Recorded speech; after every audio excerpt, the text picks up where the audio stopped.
Okay, roll call. Mr. Hernandez? Present. Mr. McGrath? Here. Mr. Musella? Here. Mr. Neglia? Here. Mr. Karifi? Here. Also in attendance are Mayor James Barbario, Business Administrator Jamie Cryan, Township Attorney Michael Lavery, Municipal Clerk Colette Madden. Council President, we have a quorum. May I begin? Yes, please. Thank you. Upcoming meetings, March 18th, 2025 at 7 p.m. is the regular meeting. April 1st, 2025 at 7 p.m. is the agenda meeting. Ordinances, second reading and public hearing.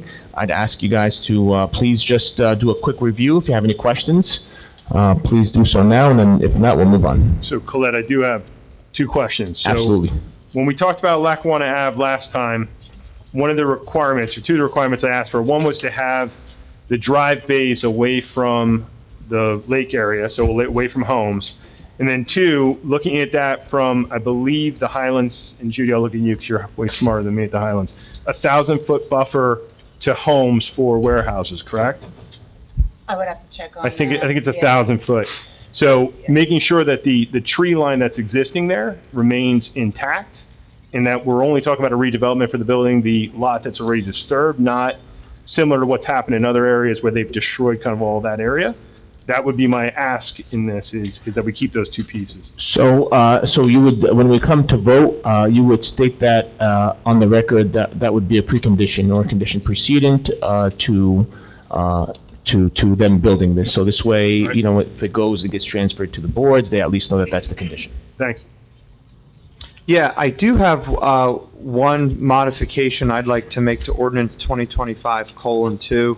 I think it's a good ordinance. One way that, we can improve it in the spirit of transparency, where some other municipalities have gone wrong with the cannabis process, is I would actually like to edit in provision that anyone with a cannabis business interest in a business that wants to be established, that be disclosed and make it a condition of use into the ordinance.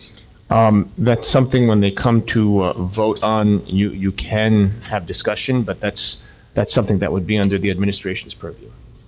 Okay, can I make a motion to have that introduced as a small edit now? Absolutely. Okay, well, I think it's a pretty standard boilerplate. If I look at other municipalities, I think it's very important that any applicants disclose the interest in their business, who has ownership in their business, and that is the proposal, to just provision that anyone with ownership interest in a cannabis business be disclosed. So that's the motion. So real quick, I just want to understand it. So are you saying anyone on the council or anyone asking for a location? Anyone asking for a location. So in the previous ordinance, isn't that part of how they apply? Or are we allowing Well, people to the apply? state, I know that the state. Go ahead, go ahead. President, I'm sorry. That is part of the process with the state. Correct. And that's also part of our process because of it being with the state. Okay, so anybody Who is, Right. you The- can't the- have Yeah. just, John Doe. Yeah, John Doe put up the money and all of a sudden you have the Cali cartel being the people behind. Right, so we would know it anyway. Yeah, Okay, you would know then that's fine. everybody who's involved. Okay, nope, then I'm good on that. Okay, any other questions? Okay, seeing none, we're going to go ahead and go to the public session. I'd like to entertain a motion to open up the public session. Motion. Second. Motion made by Mr. Neglia, seconded by Mr. Musella. Roll call, Mr. Hernandez. Yes. Mr. McGrath? Yes. Mr. Musella? Yes. Mr. Neglia? Yes. Mr. Karifi? Yes. Okay, the motion passes. The floor is open to the public. You have 5 minutes to speak on any matter. Please state your name before you speak. Case. What was I saying? Hi, everybody knows my face by now. I'm just here to find out if you have any updates from YSOG.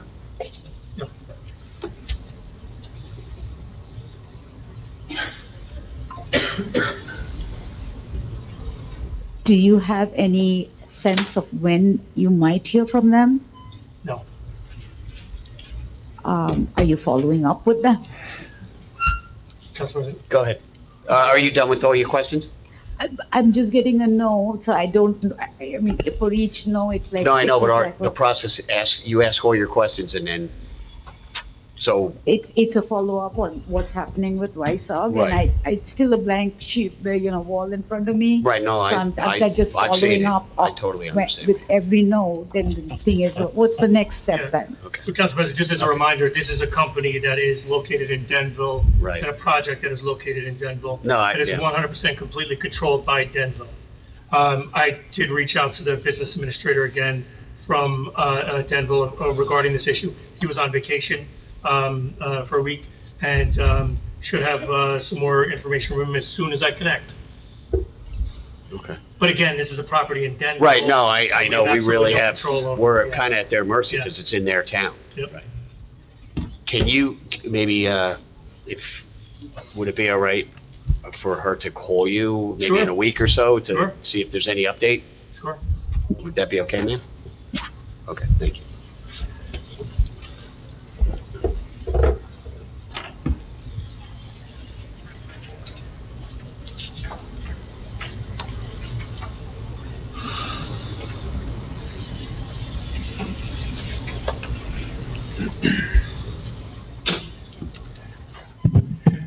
Good evening. I'm Tony Fasano. I live in Parsippany, New Jersey.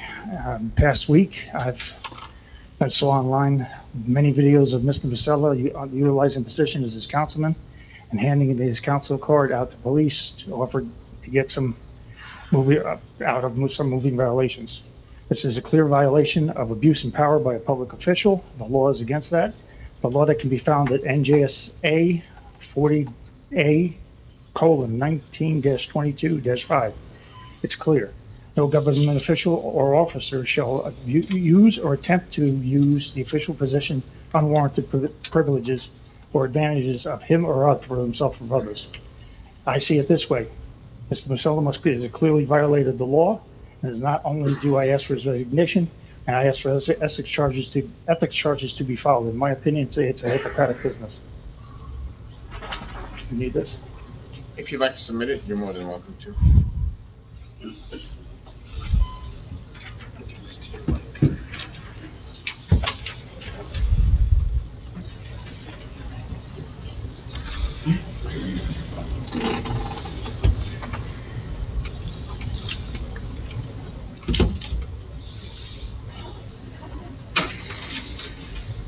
Good evening. My name is Siobhan Fuller McConnell. I live in Parsippany. Justin Musella's campaign slogan should be "Laws for thee, but not for me." Justin has egregiously misused his public position for personal advantage, particularly to exert undue influence for himself and his wife.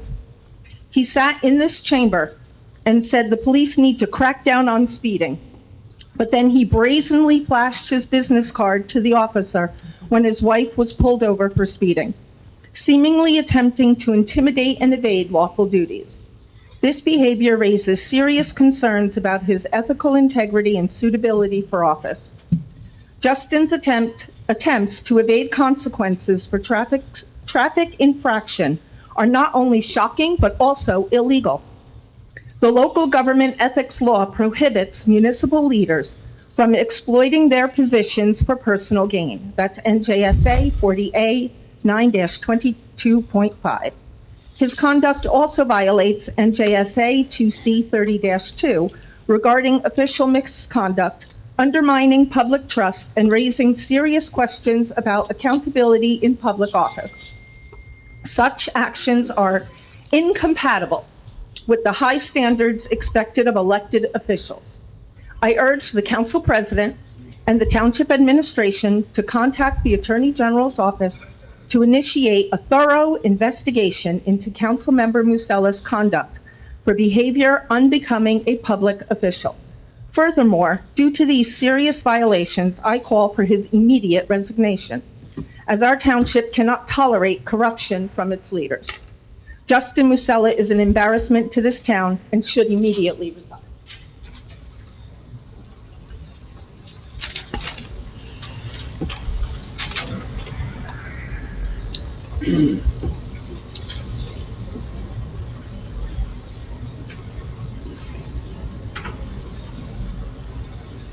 I respectfully disagree. My name is Amit Mitra. I live on 6 Fox Chase Drive, And I respectfully disagree with what the other two citizens have said. I have personally experienced how much he cares about the people he represents. He is the only person who came and helped us when this god-awful factory by Weissog was being built right in our backyard. He contributed from his own campaign to plant a screen. We had approached both mayors, the previous one and the current one. We had sent pictures of our houses shaking as this thing was being built. We had asked for help. Totally ignored. He's the only one who did it. So I believe he does his job well. And, you know, I don't know about all these laws. I'm not a lawyer about the regulations, but I can tell you, I've been, I'm an ordinary citizen. I've been caught for speeding a couple of times, and sometimes the officer has given me a warning and let me go because it was mild enough. I don't think that should be a criterion for asking Mr. Musella to resign. He has helped us, and I believe he helps the people he represents. And that is the core of the job that's required. Thank you.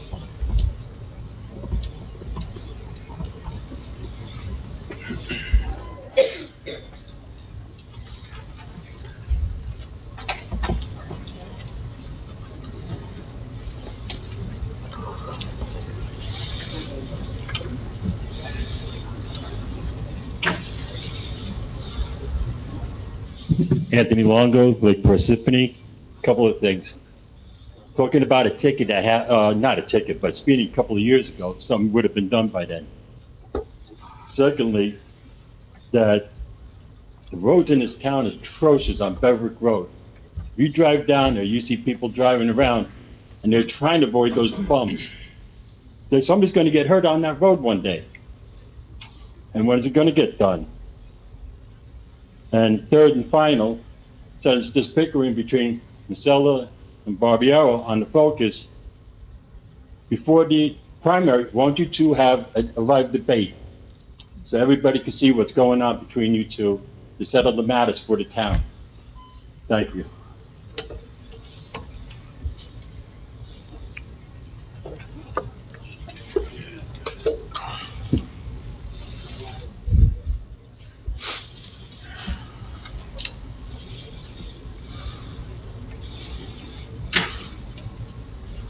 Good evening, everybody. I'm Alan Salazzo, Parsippany resident.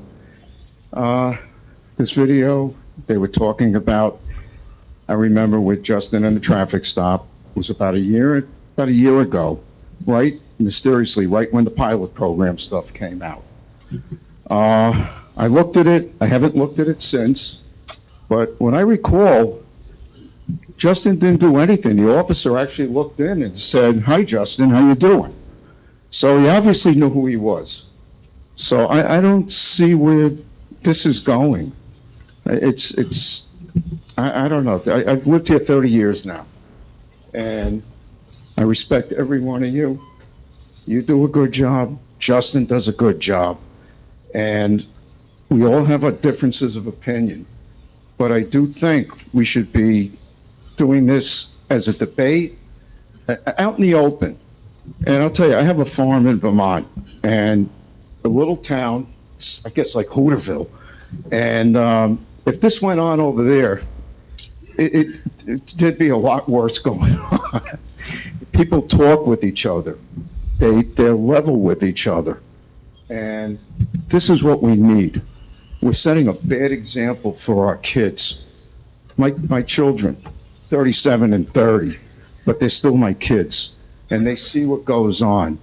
Now, the problem I have with all that's going on with the politics now, up in Vermont, I had my contractor working. The kids it's a family. So it was election day, I was up there. Kid comes down, and I said, "You gonna go vote today?" And he goes, "No, why bother?" And I go, "Why bother? You gonna go get a sandwich? It's 5 seconds in front by this town hall. They'll take you a minute." It doesn't matter what I do. And this is the apathy. You guys got to work on this, all of you. It's sickening. It really is. I love this town. I don't want to leave this town, but it's just not right. And to bring up this traffic stop thing now, it's a year and it's a year and a half ago. Come on, guys. All right, thank you. Ma'am, you can't. Can I talk?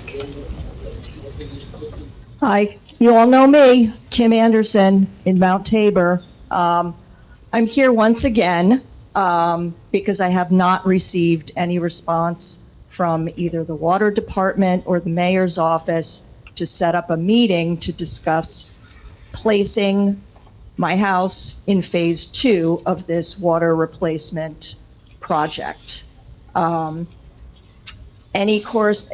We had a meeting in November at the Tabernacle in Mount Tabor where I was told, we'll take this offline, request a meeting. Since that time, I've received a couple of form letters, a letter from the township attorney, and then just last week, I received a letter basically stating blanket denial, we're not putting you in phase 2, you better, get in line or, they'll bring an enforcement action against me.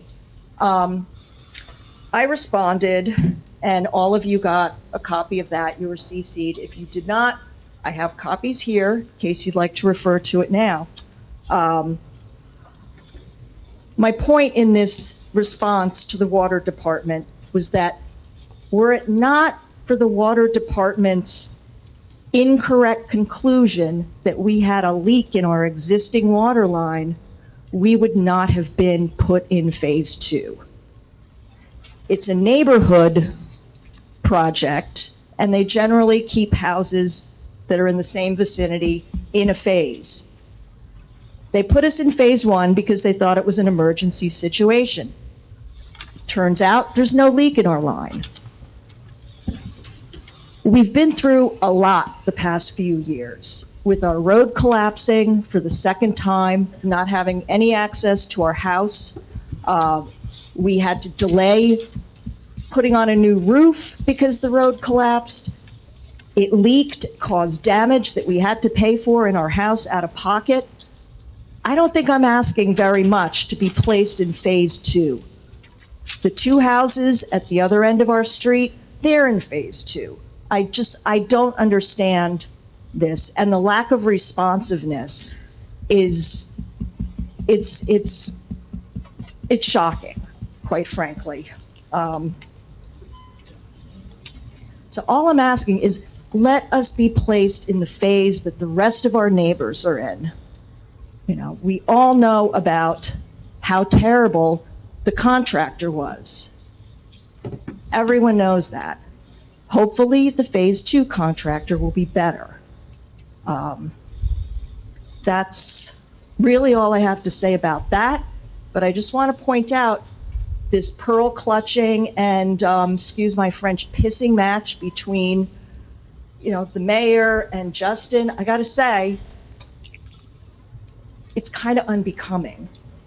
And Justin has been one of the only council members who has reached out to me and tried to do something about this water situation. The other council member who has been very helpful has been Judy Hernandez. All I want is to be put in phase 2. That's it, Thank you. So, B.A. Crine, I know I followed up off her email address on this, and I looked at a Google map image of where their house is, and according to the map, they're right next to each other. What is the challenge? Because we removed the first set of people that did the work, correct?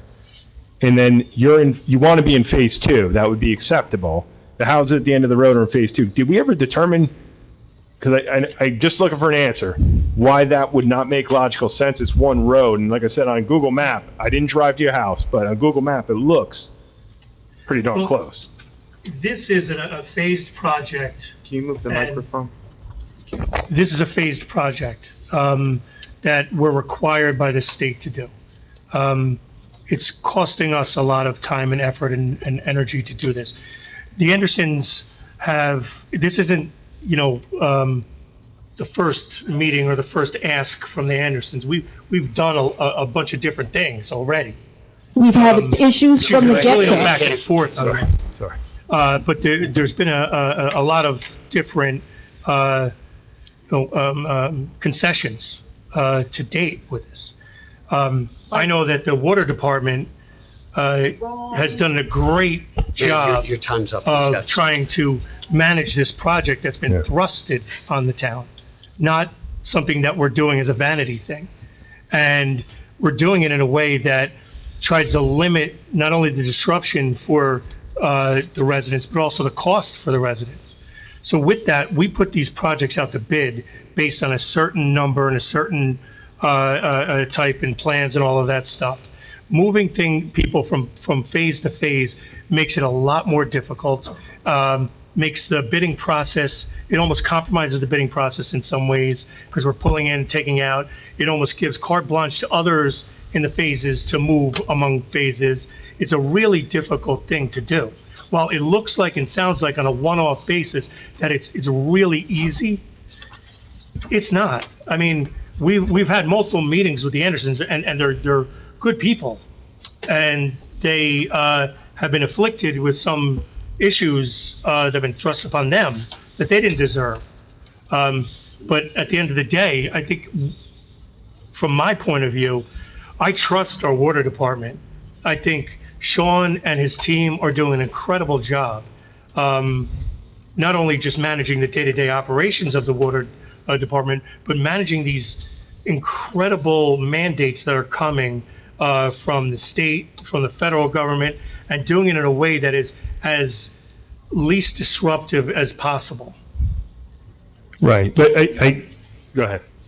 What concessions did we make for them? The retaining wall collapsed. They couldn't get out of their home. I mean, if there was a fire or an emergency, and that didn't get fixed right away. Thank God nobody was on that lower level in any other yard, or else they would have been killed. They had things going on that also prevented that work from being done. Am I wrong with that, with the phase? And at that time, we knew that the contractor wasn't the best. We got rid of the contractor. In November, according to the Andersons, they were told that there would be a discussion. I understand that we have these mandates coming from the federal government. Every municipality does. So why are we just not trying to work this out with them? It seems kind of like a small thing. It's one house, and it's on heading. No disrespect to you, Sean. And I also did request, I sent a letter asking about this, and nobody got back to me at all last week. Not yet, I didn't send it to you, but to admin. Just real, before Mr. Anderson speaks, to sit here and say we didn't meet with you is absolutely incorrect. We did meet with you in my office with regards to that. And everything that our Township BA said, we've expressed. We're going to try to find a solution. I know you guys up here think it's easy just to switch and bait. I'm an engineer, I don't no, think it's easy. exactly. I But you know. pretty much said it was easy. You did say that, and you're not an engineer, exactly, and you're not. And we discussed these things with our superintendent, with the professionals, with regards to the bidding process, with regards to how it works. We don't just say, oh, we're not going to do nothing. There's a process that comes with it. And like the BA said, I have a lot of faith in our water department, and I take your opinion very highly, and I respect it. We want to work it out with the Andersons. We're going to do everything that we can. But nobody's talking to them, and they got a letter saying that they were fined. I just explained to you they haven't been talked to. Yeah, I think the larger issue is the culture of unresponsiveness and setting expectations with residents at public meetings, that you're going to meet with them, and they follow up and they follow up and they reach out and they don't get a response, and they come to a council meeting and they're told that we'll reach out to them, and then nothing happens, and then council members follow up, and we get ignored. I think that's the larger problem of. That's not the problem. The problem is we do Let me just respond. finish. I didn't You just don't like our I didn't- response. I didn't interrupt you, Mayor, so let me You finish. didn't, you're right, I apologize. So, Bob, stop bobbling your head.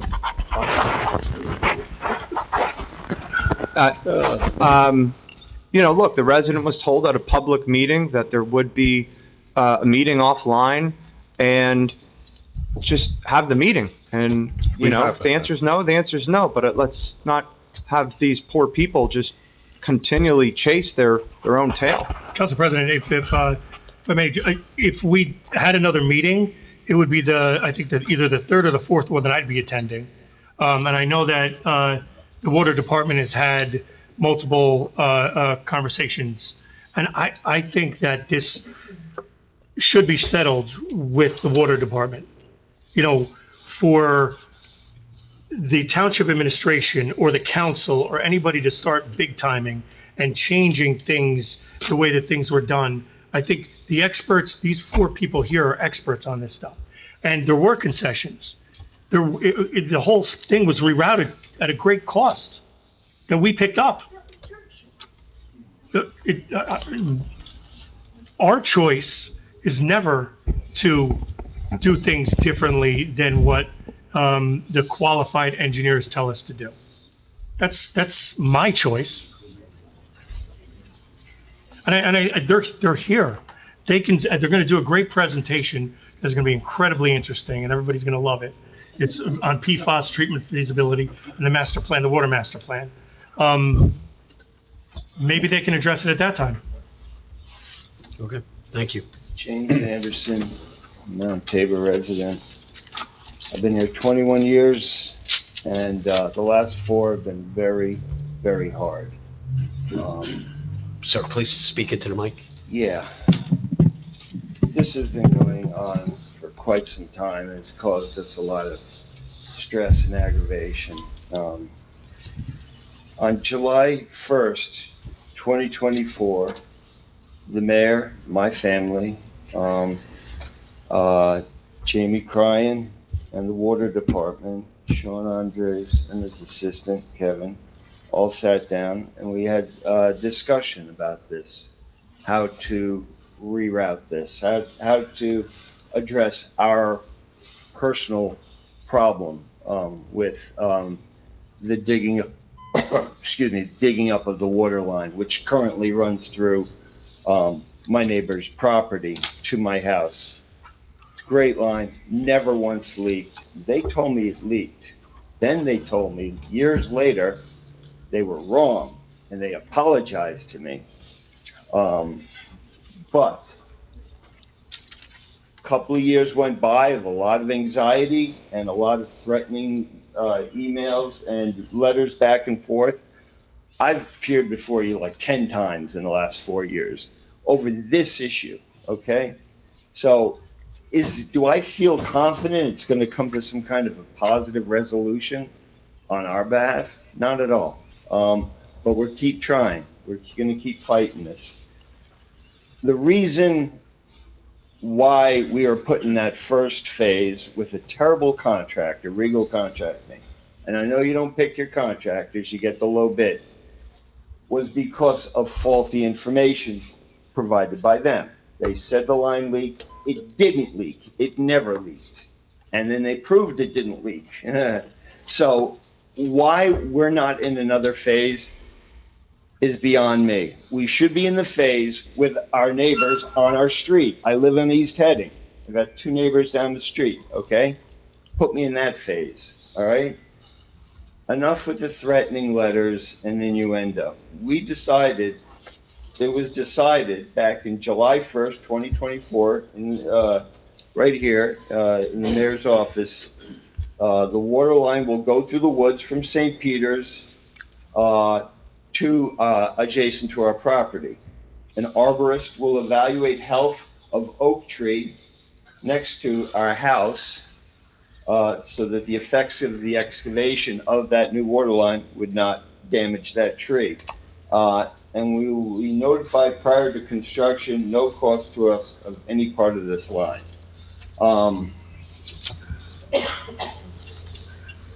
seems like they forgot a lot of what we had talked about and what we had decided upon. And now we've kind of gone backwards, and it's again, more aggravation, more letters back and forth. We wanted to have a meeting. Last week we were here, we said, let's have a meeting, okay? Another meeting, and iron this out. No meeting, okay? I got a letter, another threatening letter, you know, got a nice letter from the township lawyer, another threatening letter. Fall into line, Anderson, you know? Do what we say. You're not listening to us, okay? We're tax-paying people here. We've been here for 21 years. We're just trying to get what's right for us, okay? And all we want to do is sit down and iron it out. That's all I got. Well, I would just say, my letter was more informational purposes. It was not threatening in any way, and I have the letter in front of me. And it concludes with, as you can imagine, the replacement of the lead and galvanized service lines is a massive undertaking mandated by the state. I assure you that the township only desires compliance with the state mandated code section and has no desire to penalize its residents. To avoid the necessity of any enforcement action, please advise the department when you will be replacing your service line. So all we did was point out what the requirements were of the ordinance and the state law, and that was it. It's certainly not meant to be threatening in any way. It's just like, this is what you're required to do, and please comply.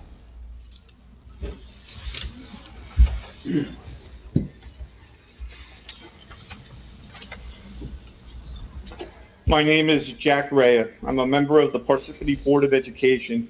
I'm speaking in my capacity as a private citizen, and my views do not necessarily reflect those of the Board of Education. I'm happy to provide this disclaimer, as the mayor always relishes this ethical requirement. He always relishes diminishing this ethical requirement. I read a curious Facebook post by Mr. Valenzano, who I sincerely think is an excellent writer. You speak. Hey, come on. Go ahead. Go ahead. I look forward to finding agreement on local issues at some point. He suggests Councilman Masella should resign as he may throw sand in the gears of the mayor. Too bad Mr. Valenzano didn't inform all the U.S. senators who ran for president in 2020 that they should resign. Barry Sanders, Kamala Harris, Elizabeth Warren, Cory Booker, Kirsten Gillibrand were among those that were running, and that's who came to mind without a Google search. And they all were running for president. And they didn't resign from the Senate.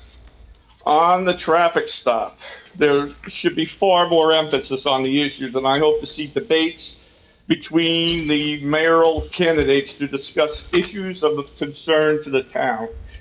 The town still has not forgotten the proposal for a redundant and retaliatory audit of the Board of Education. An irony, since board members are not paid and no money is handled by the Board of Education.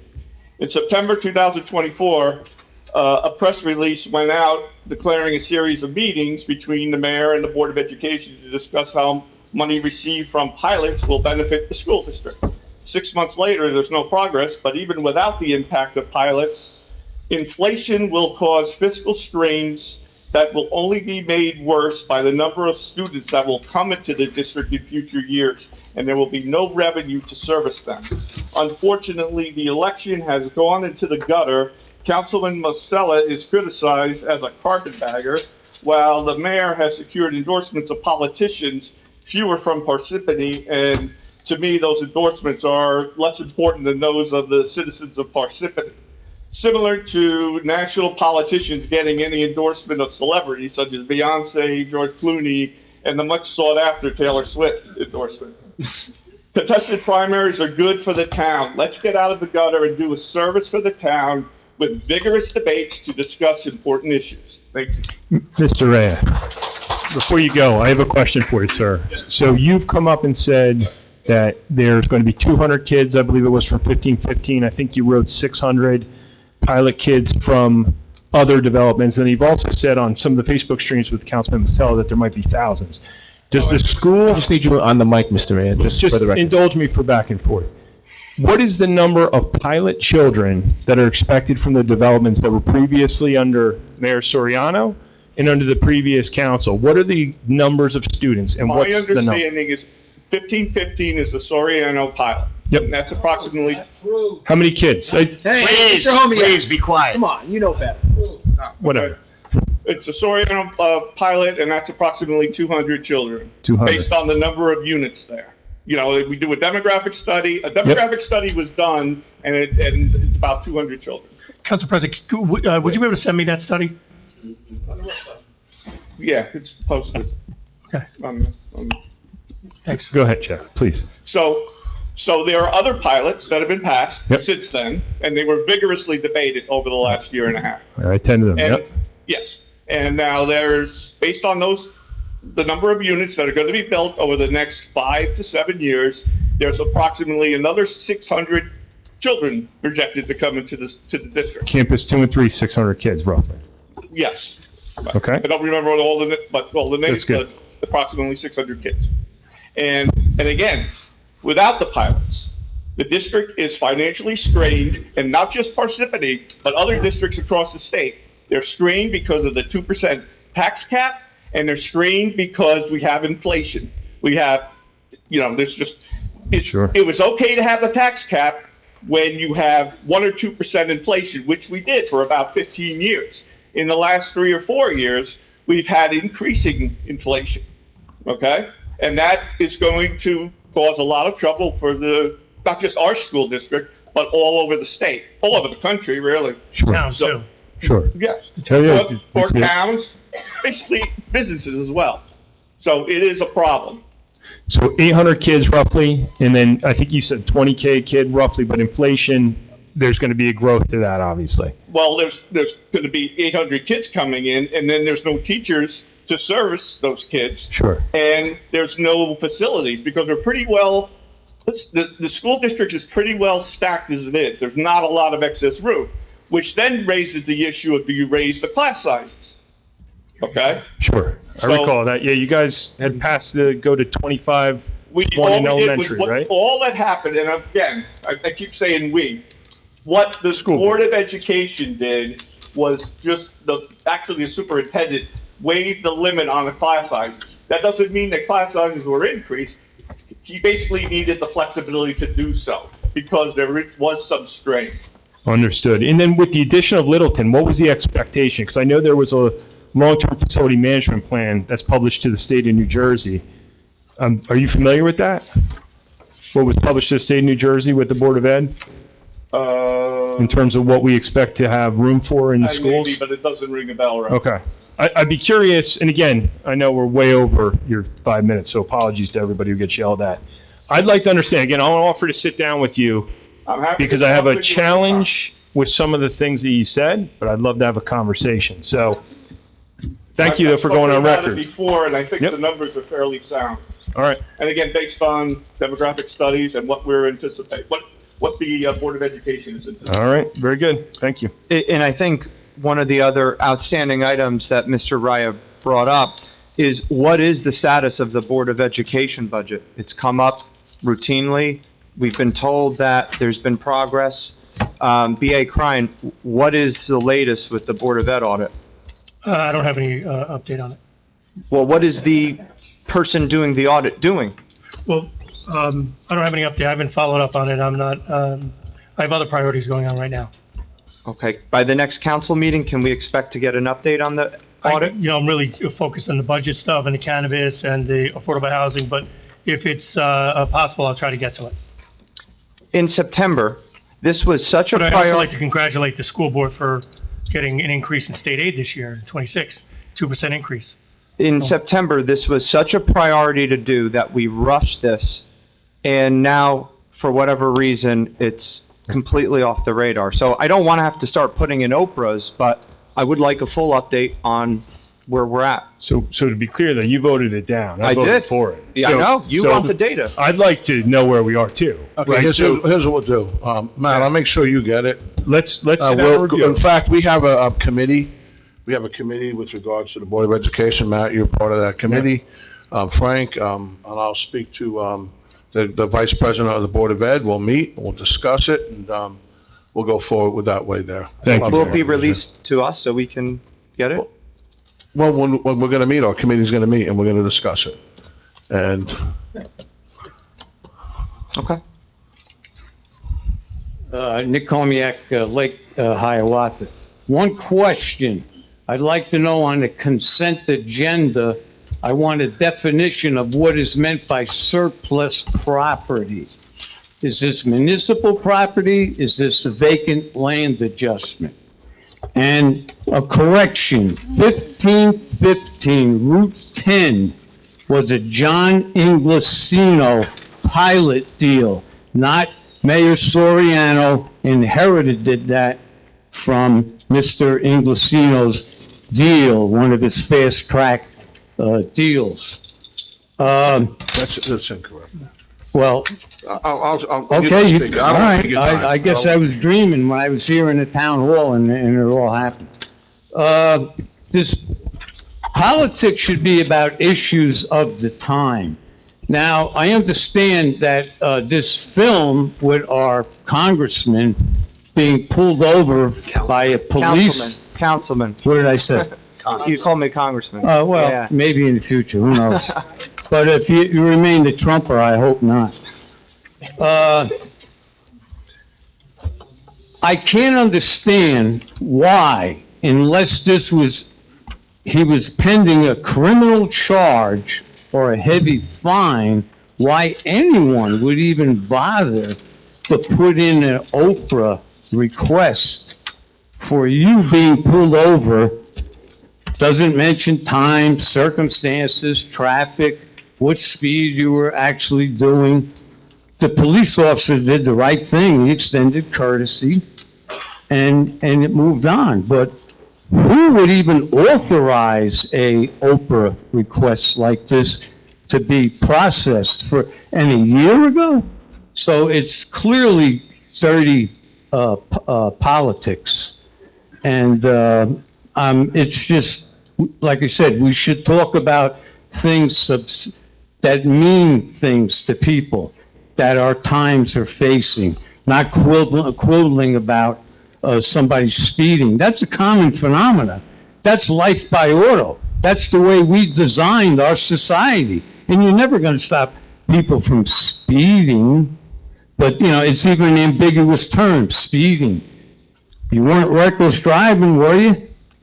But I'd like to know who and why this Oprah request was even approved. For what purpose? For what purpose? You said corruption. What corruption? Did he pass the officer a $100 bill or a $50 bill? He got caught doing something that people do at times. And we don't know anything else, like I said, road conditions, anything else. I just think it's politics. If that's all politics is, no wonder why this country is in the shape that it's in. And I got another question. What's the Board of Education going to do when the MAGA people destroy the Department of Education? And they say it's all up to the states. And if you don't cooperate with Mr. Trump, you don't get no money. So you better factor that too in these pilot deals that you gave to billionaires. Because the thing I had against the pilot deals were you're helping a regressive tax system that's unjust and inequitable. Prime real estate in Parsippany, perfect location for a warehouse, no need for a pilot. And even the developer admitted he had billions of dollars. So the whole thing, to me, it just smells of something in the background. Political campaign contributions to the politician who favored the pilots. And I'll leave it at that. I think to answer your original question about on the consent agenda, item 3, correct me if I'm wrong, it's just a municipal bid for vehicles, surplus vehicles. Yeah, here's a list. If you want it, It's for vehicles, not It's old land. vehicles. It's old vehicles. Yeah.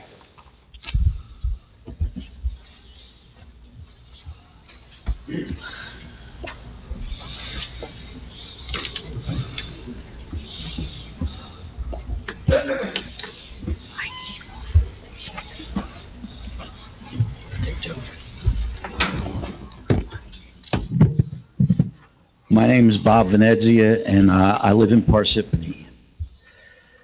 The Justin Musella speeding ticket incident is just another attempt to force him out of the Republican mayoral primary in June. The first attempt occurred when Morris County GOP Chair Laura Ali asked Musella to drop out of the primary in the name of party unity and focusing on winning the general election. This happened shortly after she unexpectedly switched allegiance from Musella to Barbario. When that failed, the GOP chair lined up every Republican mayor and official in Morris County to endorse the mayor. And now, as a last resort, Team Barbario has turned to digging up dirt and using what has now become known as lawfare to threaten some kind of ethics investigation against Musella. Supposedly, Musella used his political influence to avoid getting a speeding ticket. At the time of the incident, Musella was quoted as saying, "I was pushing her," meaning his wife, "to go a little fast." Unless you can read minds, the interpretation of that statement as a threat or a bribe is an unsubstantiated reach. It may be, as I believe, that he was just trying to accept blame for putting his wife into the predicament that she was in. There's a clear difference in ideas between the mayor and the councilman, and the voters deserve to have the opportunity to decide whose ideas are better. Thank you.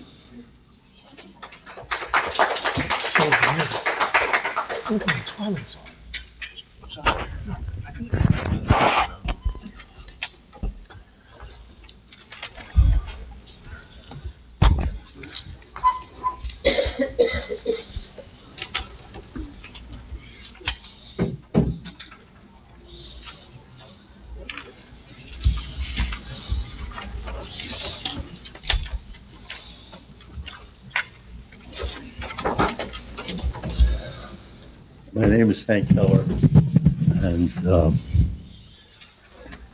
what a sad meeting this is, I have to say. I know most of you people on the board. I know the mayor well. I know most of you people, and I like you all. And it's just kind of an interesting thing.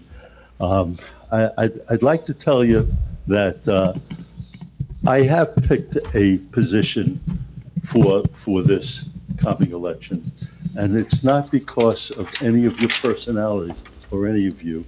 It's because I hate what the board and this administration has done with PLAs and with pilots. I think that you guys have done the very wrong thing in terms of what so many of your citizens have requested of you, have demanded, and in fact, we've been turned away. And now we've come to a place where we now are writing newspaper articles and letters to the editor and what have you. And I am guilty of that myself, okay? I've read some of the things, frankly, quite by accident, because I don't often go on and read the local news out of these blogs. And I have seen some of the letters are from people who some I know and respect and like, and some who I don't know, but they are either employees of the town, some of them are employees of the town, as well as some of them have relatives working for the town. And I can understand those people supporting the administration that they are very familiar with, that they work for, that they in fact have real important relationships with, okay? On the other hand, I feel that I have had to respond because I don't agree with the postures that all of those people have taken. And in fact, I'd like to tell you that just this past week, I wrote a letter to respond to one of the letters that I tried to enter it into TAP. I had to try twice to get it published. In fact, I called the publisher and I sent an email telling them how disappointed I was that I had to work so hard to get a response into their newsletter. And what I'm really trying to say to you is this, okay? I am not for a particular party in these elections. I'm for telling you that I don't like the postures that you have taken on certain important issues to me, okay? And what I see happening is that we have developed a very unfair playing field. And I see that the deck, I believe that the deck is stacked, okay? And I don't like stacked decks. In fact, I've spent my whole life fighting against bullies and those who would try to intimidate others. And I'm telling you now that I think it's a mistake to continue to go on this particular direction. How many of the people in this room, how many of you have not been stopped for speeding? I certainly have, more than several times. Not in a long time, though, thank God, okay? My point being that that judicious cop let me off because I told him that I live right nearby, and I was fighting with my wife, or I was thinking of something else, or whatever it was. But this whole attempt is garbage, and it's wrong, and it's beneath you, every single one of you, okay? And I'm urging you to stand up and say, let's deal with what's important in this town.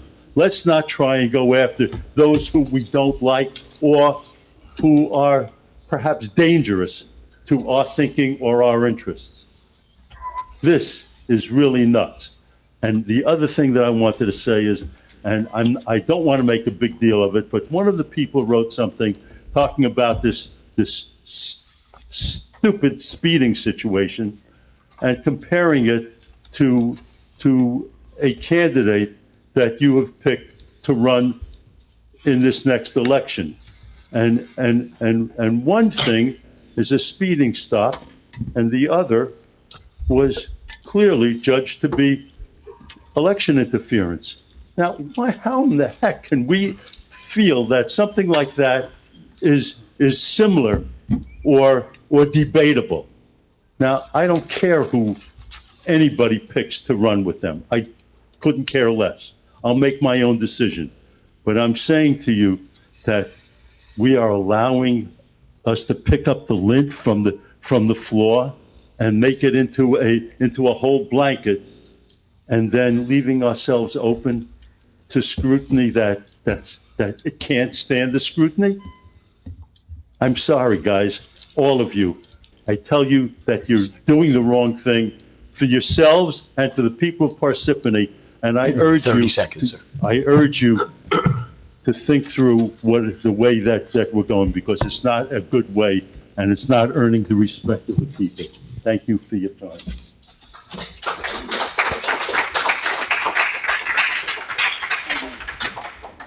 Anyone else?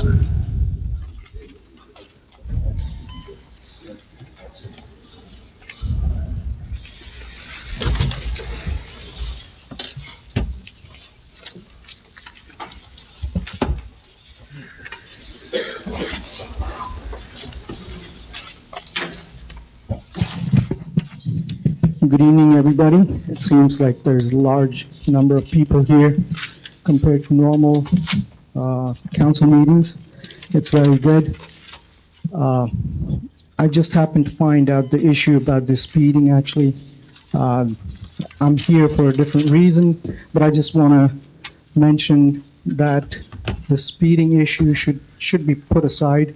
Let's talk about the real subjects that Parsippany residents are dealing with, and asking for resolutions for those points, actually. Let's improve the infrastructure, the roads, okay, on Beverwick Road, on Route 46, on Route 10, in Glenmont Commons, where I'm the resident of since 2016. I had been attending this council meetings on a regular basis, trying to bring about the solution to improve the roads in my community. We have 761 voters in our community, and we only see the politicians when they are looking for votes. But every election session, the voters are asking only thing, improve our roads, give us a small park for our children. That's all we ask. How long do we have to stay like this? If the current politician is not about to bring changes in the community, let's find out if somebody else can bring the change in the community. Okay? I've supported Mayor Barbario. I've supported Soriano. Barbario came back and is a mayor. Now he's going for re-election. But my problems have not been solved. All I had been told, we're looking at it. We have the lawsuit going on. Wait. How long can we wait? 2016, now 2025, the small problem has not been fixed in my community. We just need change. Let's stop fighting amongst all of you and work with each other and bring some change for the residents. That's all we ask. That's all. Just don't show up at our doorstep looking for a vote. Once you have the vote, you get elected and then disappear for 4 years. Okay? Let's bring some change. All I want is the safer roads for our kids in our community. All we want is a small park for seniors to spend some time. And let's just not work for the big developers, okay? Let's just not work for them. Work for the people who are voting for you and bringing you here at the panel. Let's work for them, not for these builders, actually. Thank you very much. Council President, can I please respond? Council, I'm going to respond with regards to the gentleman. First of all, with the park, we've been very upfront with you in detail, and you always bring up the election. So I'm not going to tell you what you want to hear. I'm going to tell you what you need to hear with regards to the park. The developer has to do an environmental study. The owner of the property won't do it. We're not going to take a piece of property over unless there's a phase 1 environmental study. I mean, we want to work with you. We want to get that park done. But we've told this to you, I can't tell you how many times, and you know that. We have. And right now, we sued the developer, okay? And we can't really talk about it with regards, we had the meeting with everyone in my office with regards to it. And that is one of the reasons why we can't move forward with that until this goes to trial, whatever. I don't know if it's going to go to trial or there'll be a settlement. So you say the same thing, and I appreciate what you say, and you know that. But we're not going to take a piece of property off and over that could be an environmental hazard. We're just not going to do that. It wouldn't be right for the residents of Parsippany, it wouldn't be right for you if it's environmentally not sound. So that is why there's no park there. Thank you, Council President. No, we can't have back and forth. Anyone else? Okay, seeing no one, I'd like to entertain a motion to close the public session. Motion? Second. Motion made by Mr. Hernandez, seconded by Mr. Neglia. Roll call. Mr. Hernandez. Yes. Mr. McGrath? Yes. Mr. Musella? Yes. Mr. Neglia? Yes. Mr. Karifi? Yes. Floor is closed. Before we advance on, there were some things that were said in the open public, and I just have a question, Mr. Lavery, because there were some people that got up and stated some criminal statutes in there. Are we obligated to look into these, since I'm not exactly sure what each of those... Please, Mr. Berrios, please, okay? Here we go what, okay? I know I heard you.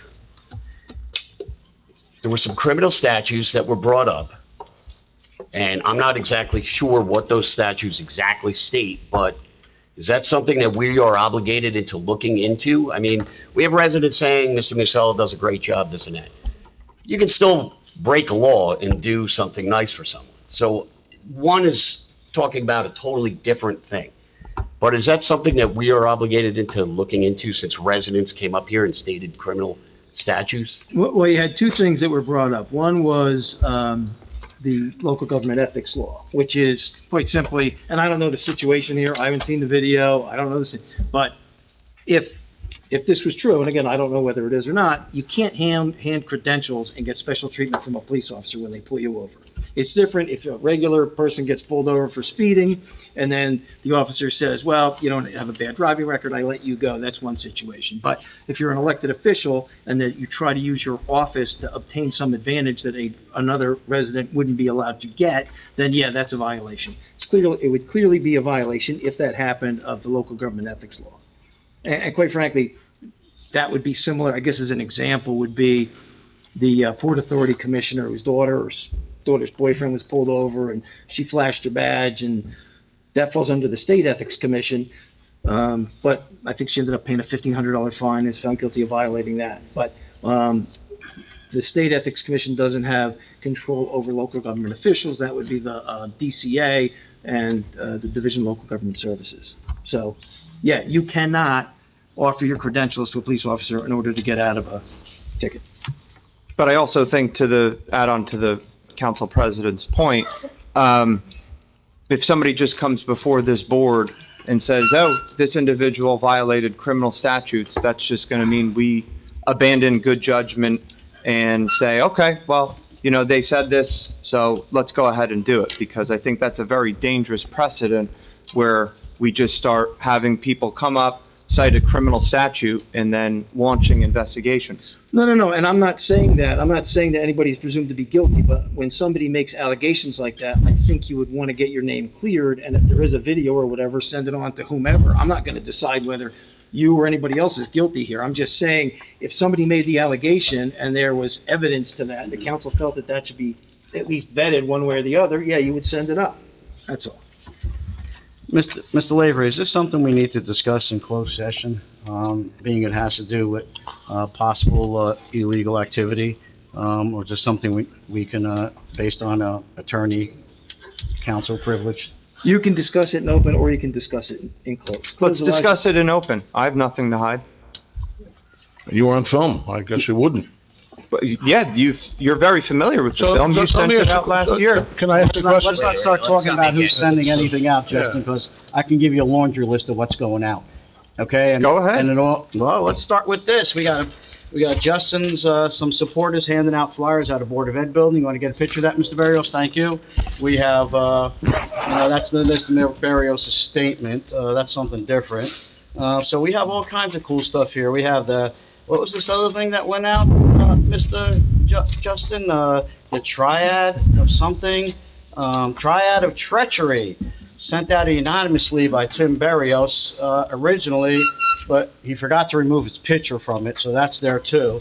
But this is all stuff that's coming from you and your side, and we all know that. So let's not kid each other. Let's not kid each other about who is and who isn't doing things.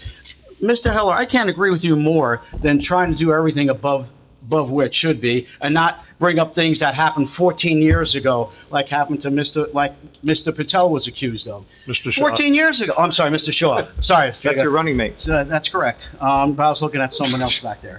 But the bottom line is, Justin, if you're going to start bringing these things up and you want your people to come up and say, oh, let's not talk about 2 years ago, let's not talk about 14 years ago. Let's talk about the issues that are in town. I strongly recommend you and Mr. Barbario have a debate and discuss the issues, not mudsling. When Mr. Valori ran for mayor, it was two gentlemen running against each other. There was no mudslinging. There was no nonsense being sent to people's homes. There was none of that stuff that happened. And I got to tell you, Justin, I'm really disappointed in you. I'm disappointed about some of your tactics, about some of the things you're saying. In my opinion, I think you're lying about a lot of things. And I've seen that video, and in my opinion, you clearly violated the law by handing your business card of being a councilman to a police officer. You can't do that. That's not how it's meant to be. You're not above the law. You are a councilman. You are held to a higher standard. You are not above the law. That was wrong, in my opinion.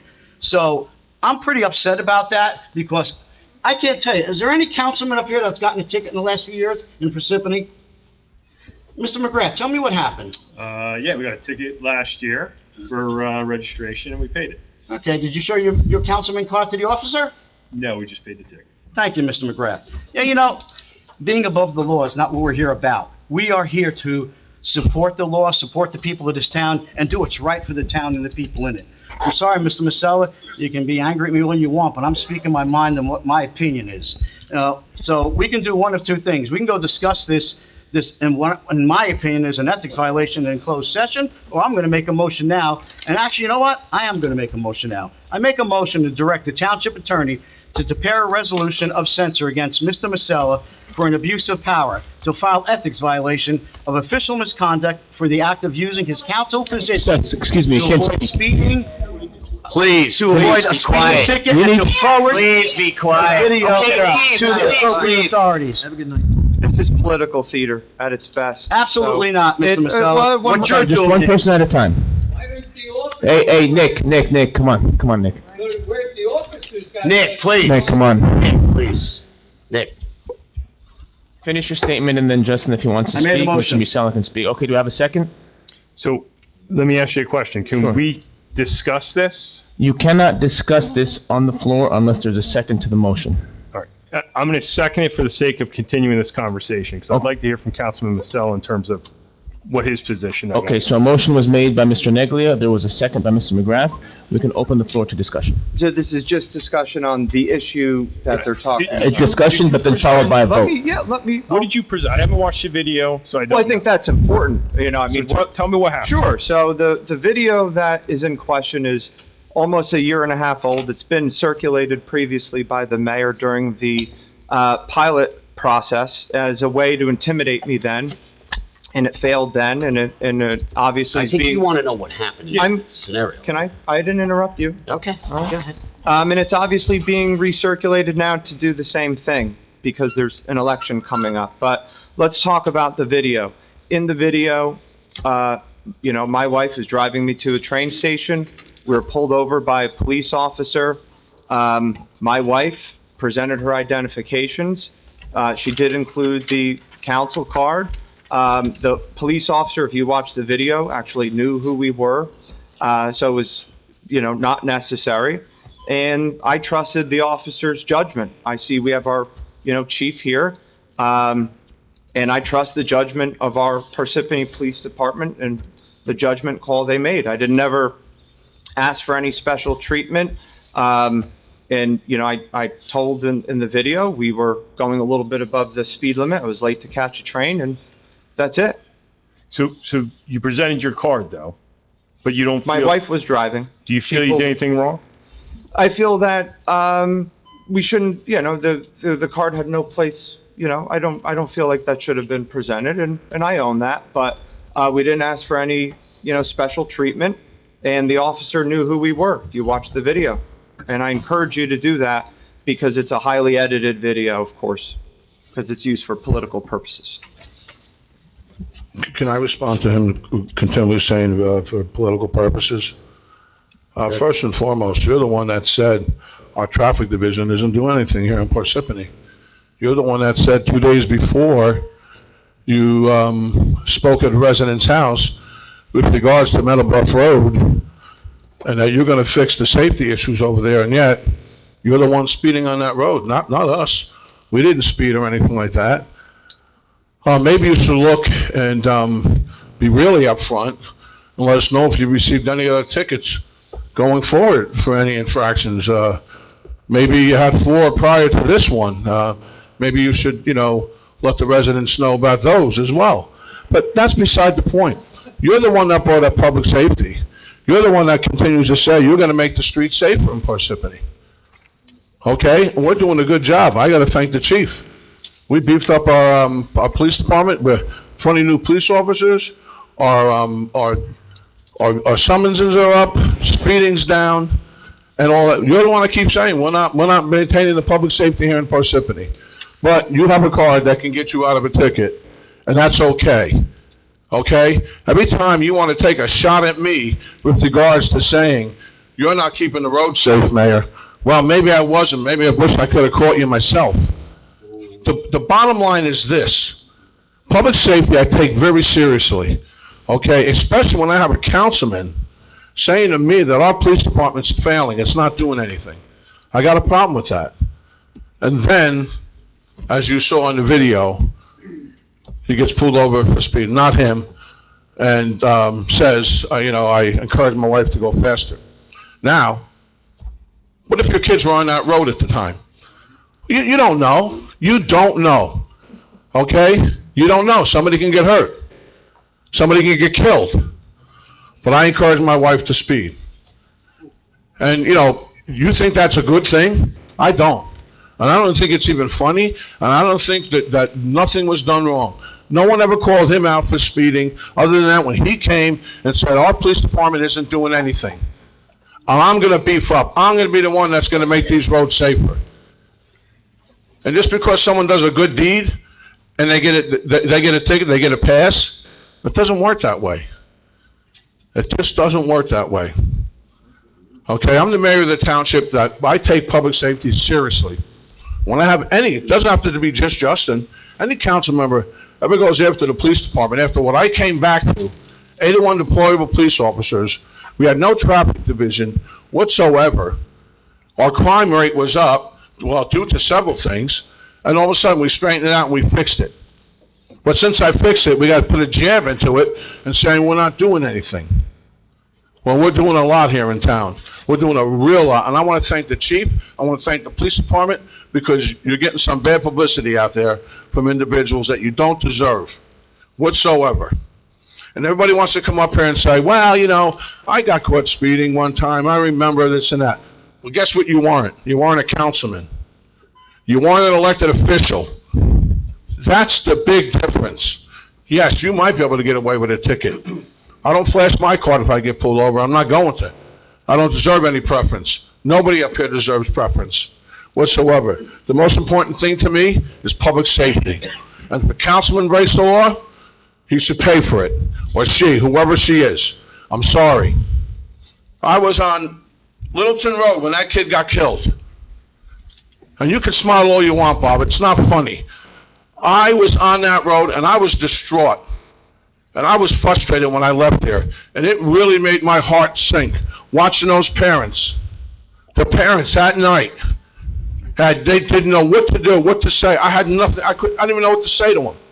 But it's okay for the councilman to speed on a road that he was complaining about. It's not okay. But I think this is good for us to have debate, so we can clear up factual errors and just... I just cleared it up. Well, I did not interrupt you, please. And egregious mischaracterizations of my positions. Number one, and I'm sure you're referring to a comprehensive 12-page policy document I recently released that was done in conjunction with active, retired county and statewide law enforcement officials who looked at a host of criteria, and it's a template for improvements. And nowhere in that document did I say the chief is failing or that the police department is failing. That was an email you sent in 23, I'm going by. Let me, again. That's all, I just want to let you know. Can I please continue? We can't conflate opportunities for improvement as these direct attacks on you. They're not the same, and that's not what I'm doing. I'm talking about the ways that we can improve all of the different departments in our municipality and how we can make them better. And I'm going to continue offering that advice. I'm going to continue pushing out ideas that I believe in that are going to make us better. And you can say all you want that these are attacks on you, but they're not. And with okay, I'll let you finish, and I'm going to go by what you said. So go ahead. Let's do it. So go ahead. Let me Go ahead. I'll let him finish. I want him to finish. The last thing I'll say is that I think all of us need to be held to the same standard. If one of us is caught speeding all of, I think, 12 miles, 37 miles over in a 25-mile-an-hour zone, if I'd gotten a ticket, I would have paid the ticket for my wife, and the story would be over. But whatever you guys want to do, if you want to make your motion, make your motion. I have nothing to hide, and I want this conversation to stay in public. Okay, I think, I think what, sir, you can't. I think what looks bad is that you were at a council meeting and you were stating about this particular neighborhood, that speeding was rampant in this neighborhood, that there was no traffic enforcement there by our police department. And only a few days prior, you were actually pulled over speeding, or your wife pulled over speeding in that neighborhood. And then the following council meeting, you came and you complained about the police department's lack of enforcement in that particular area, again, after you had been pulled over. So I think that just is what some residents are saying, well, you know, how do you get up here and complain about that? And then you're in a car that's speeding. The other thing is too, I mean, let's face the facts. The rumors of you running for mayor or you're a councilman have been out there for quite a long time. So I think where it comes into play is whether this officer or not knew that, technically, you know, we vote on their contract. We vote on this. If you were to become mayor, does this officer gives you a ticket, does he think in the back of his mind, oh, I give him a ticket, how does that going to affect me in the future for promotions, etc.? So that's why I think they have these laws in effect and why they're so stringent on us. You getting all this, Mr. Barrios? Yes, I am. Okay, good. Because that officer could feel intimidated by if he were to issue a councilman or a mayor a ticket. So that's why they have these laws in place for that. So I think that's just something that, you know, people need to keep in mind. If you're a resident in that town and you complained, and here you are saying our police department's not doing anything, speeding, I agree with you. Speeding is out of control in this particular neighborhood, but then you're doing it. To me, that just doesn't look good. And if you think for 1 second the police officer felt that way, don't you think that would have been in a police report? No, absolutely not. Okay. So Absolutely my point is, it's all speculation, and this is just pure political theater. I want to talk about the issues that matter to the residents of Parsippany, but clearly you may want to do something else, so let's have at it. So Justin, is this a one-time thing, or are there other videos of you handing cards to other people? I'm not aware of, you know, I would not recall any other instances of this happening. So you haven't gotten pulled over anywhere else and taken out a card? Your councilman card, or advised a police officer anywhere that you're a councilman at Parsippany? If I've been pulled over, I do not recall any other instances of that happening. So that's it. Did you ever get pulled over? Other prior to this and after this? We're done here. Yeah. Okay, well, you know what? If you can't recall it, that means it happened. So. Is there any other discussion on this matter? Okay, seeing none, we had a motion by Mr. Neglia and a second by Mr. McGrath. So we're gonna go into a roll call. Mr. Hernandez? Mr. Neglia, can you please repeat your motion? Make a motion to direct the township attorney to prepare a resolution of censure against Councilman Masella for an abuse of power, to file ethics violations and official misconduct for the act of using his council position to avoid a speeding ticket, and to forward the video to the appropriate authorities. That way they can make a decision. So this would just get us a legal decision. I'm going to vote no, because it's been, what? Just go ahead, Mr. I'm voting no. This political argument and back and forth is just taking away from a lot of the issues we have.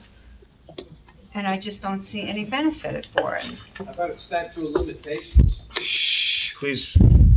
Of course I am. Mr. McGrath? Yes. Mr. Musella? No. Mr. Neglia? Yes. Can he not vote this? Is he Yes, allowed to vote on this? He can't vote on it. He has to abstain? But you're okay with this, that you are a township attorney, you are a highest legal officer, and you're okay with this motion being made without you having just said you haven't seen this video? Are you okay with I this? am not judge, jury, and executioner. I was asked a specific question about whether if somebody handed their card to a police officer in a traffic stop, is that lawful? It is not, okay? So I'm not judging whether you're guilty or not guilty. I was asked a specific question about if what was alleged happened, was that something that would violate the local government ethics law? Yes, it would. Whether it's official misconduct, that'll be for somebody else to decide other than me. I was just asked a question about if those facts were correct, what was it a violation? In my opinion, it's a violation. Mr. McGrath? Yes. Mr. Neglia? Yes. And Mr. Karifi? I'm going to vote yes, just so that we can put it to bed. Like Mr. Heller said, and get to the issues, we can put it to bed. These people will either tell us yes or no, and that'll be the end of it. So, yes. Okay, motion passes. So moving along to the consent agenda. I ask you guys, Back to the business people care about. yeah, consent agenda. Everybody can just please review the consent agenda. If you have any questions? Seeing no questions, moving on to approval of minutes. Moving on to presentations and reports. Mayor? Thank you, Claude. I'm going to go over the place on my report here, but on Thursday, February 27th, I had the honor to welcome the Mount Tabor Bounty Troop 98638 to learn about local government, and it was, I got to tell you, it was actually a really fun time. The kids asked a lot of really good questions, and I tell you, that's one thing I enjoyed doing. Like I said, I'm going to bounce all over the place for some things I just didn't put down. I did tonight. I don't know if you know who Robert Spiro is, but Robert Spiro is a Parsippany High School 2024 graduate and intern in my office who participated in Temple University's annual pitch competition, which saw a variety of innovative ideas with freshman Robert Spiro's Cafe Spiro winning the People's Choice Award. The cafe aims to combat elderly loneliness by fostering intergenerational connections. And I have to tell you, I'm not surprised that Robert won. Robert was a very good intern here for me in the town. He really did a great job with the residents, and this was a 17-year-old kid who really I see a bright future for. On behalf of the Township of Parsippany-Troy Hills, I have to honor and remember the extraordinary life and legacy of Dr. Joseph Weisberg, who passed away last week. He was a devoted public servant, educator, and community leader. Dr. Weisberg's life was a testament to service, scholarship, and dedication. As a Dean of Arts and Sciences and Professor Emeritus of Geoscience, and I'm bringing him up for a reason. He was also a councilman, he was a school board member, he was also the mayor of Parsippany-Troy Hills, and a very dear friend of mine. His academic achievements, including doctorate from Columbia University and multiple degrees in science education, reflected his deep commitment to learning and teaching. Beyond the classroom, like I said, Doctor was a pillar of the Parsippany community.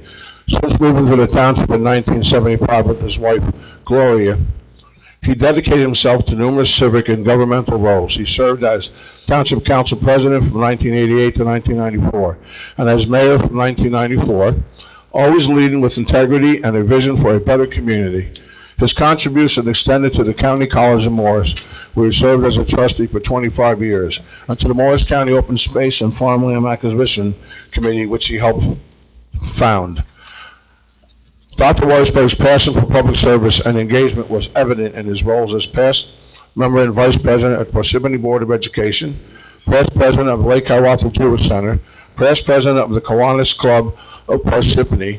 And I laugh with the Kiwanis Club because that's when I first met Dr. Joe in the year 2000, when I was asked to go meet my baseball coach, Jack Mom from Parsippany Hills, who was probably one of the greatest baseball coaches in all of Parsippany's history in the state, possibly. And the first time I met him, I sat next to him. I didn't know him all that well. And I introduced myself, and you know what he says? "Oh, God, another Italian." And I couldn't stop laughing. And I literally fell in love with the man from that point on, because he was such a good-hearted man.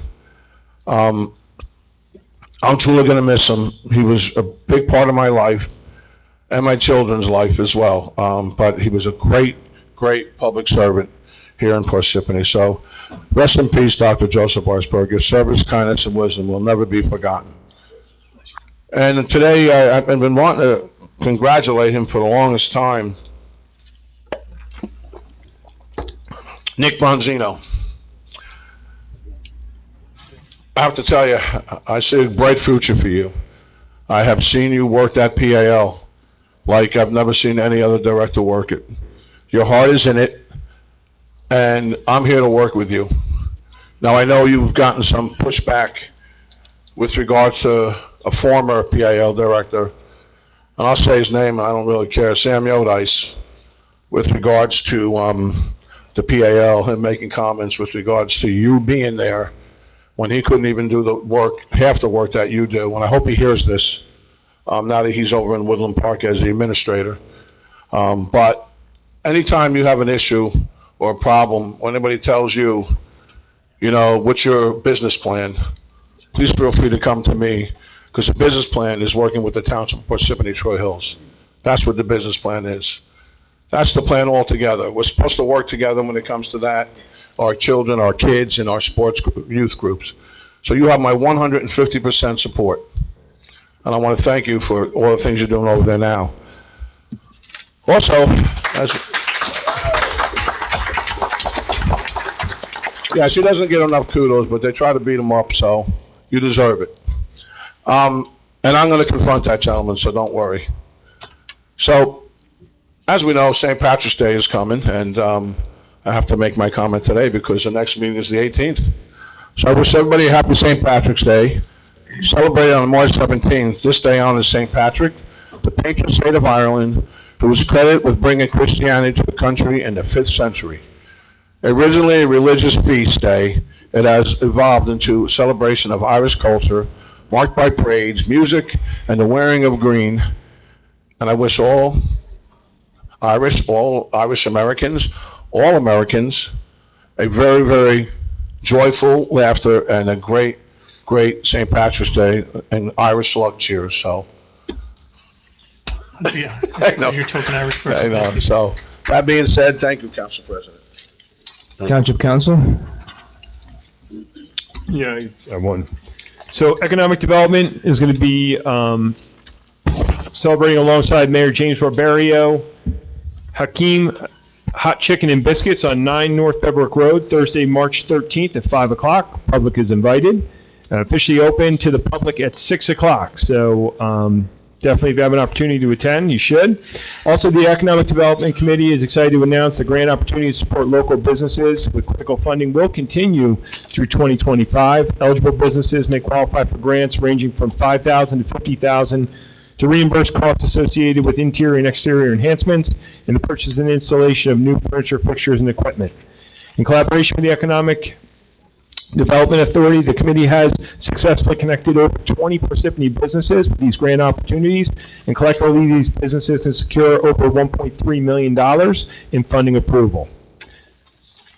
Economic Development Committee is also promoting a cybersecurity webinar in conjunction with the New Jersey Small Business Development Center and Google to help small businesses combat cyber threats. The free session is Friday, March 21st. We'll cover threat recognition, security strategies, and as valuable training resource. Please contact Frank Cahill with any questions if you'd like to attend. And then the next meeting of Economic Development is on Wednesday, March 12th, 6:30, 90 East Halsey Road, 3rd floor conference room. Public is invited. Please RSVP with Chairman Frank Cahill at 973-559-6000. Thank you. Anyone else? I got something, yeah. Regarding the PAL, I've had the opportunity also to work with Nick, and I can only echo the things the mayor said. He's been an amazing man at the PAL. In all my years of being a volunteer in this town, which is probably more than most of you are even that age, but I just can't tell you how wonderful job I see him doing now, and it continues. I was at 2 of the shows this past weekend, and I was just amazed at the amount of people that were there. I couldn't even move in them. But he's done a really good thing about getting the word out, about reaching out to other organizations, about partnering with the town and the different groups in town.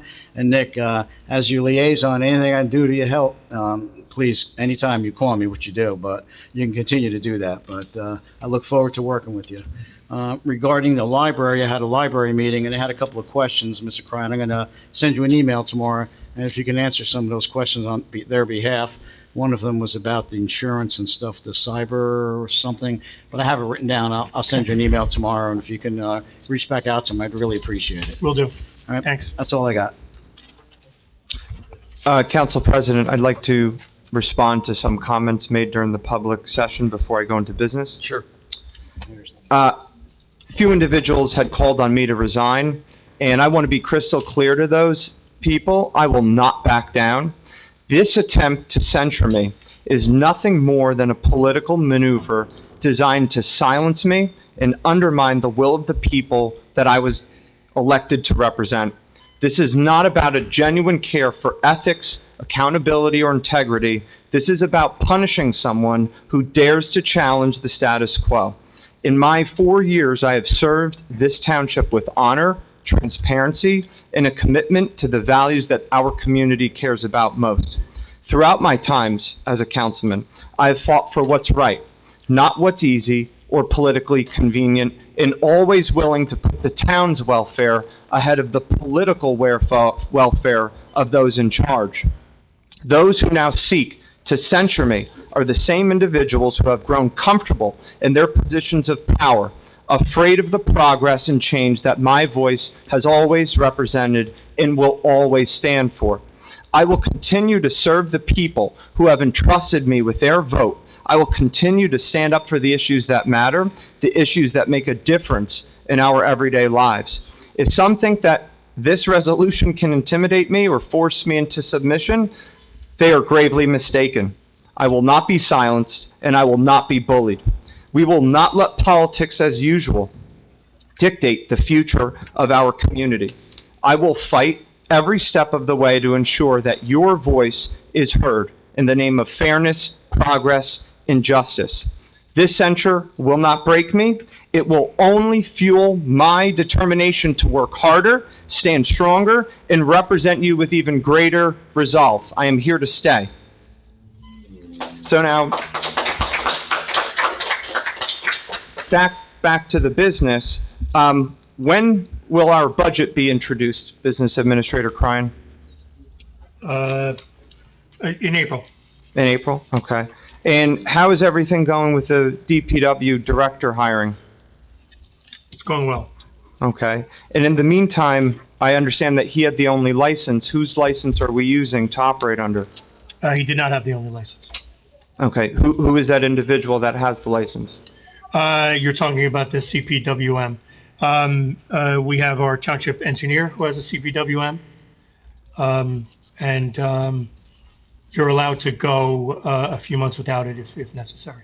Okay. And I would like to make a resolution of my own to address something that we continue to hear, which is the unresponsiveness that is coming from Town Hall. And my resolution is very simple. I'll read it into the record, then make a motion. My resolution is within 24 hours of receiving communication from a resident or a fellow township employee, the relevant township personnel shall acknowledge receipt of the communication. 72 hours after acknowledging receipt, the relevant township personnel shall provide a more detailed response. So I'd like to make a motion. Motion made by Mr. Musella. Can I get a second? I'm going to second that because I don't get responded to very often. I know I'm the minority here, but that's how I feel. And I know there's a lot of emotions going on today in this room, but we've been here an hour and a half, and there are so many issues that are going on, and everybody I know here wants to do their best. But maybe if we had something like that, maybe that could help us along. Absolutely. I know everybody here tries. Ms. Hernandez seconded the motion, so we have a motion in a second. So now we're going to go into a vote. Ms. Hernandez? Hold on. So one change to it. Make it business days. Okay. All right. If something comes in on a Friday, It comes in you can't So respond in 24 hours. Where would you like a specific change? 24-hour business days. So if we work Monday through Friday, Yeah. you get it. Right, not on a weekend. So one business. That's it. Business day. Just business day. Okay. I'm good. So one business day. I'll type it to you and send it. One business day. So we have a motion and a second. Going into vote. Ms. Hernandez? Oh, yes. Mr. McGrath? Yes. Mr. Musella? Yes. Mr. Neglia? Yes. And Mr. Karifi? Yes. Okay, the motion passes.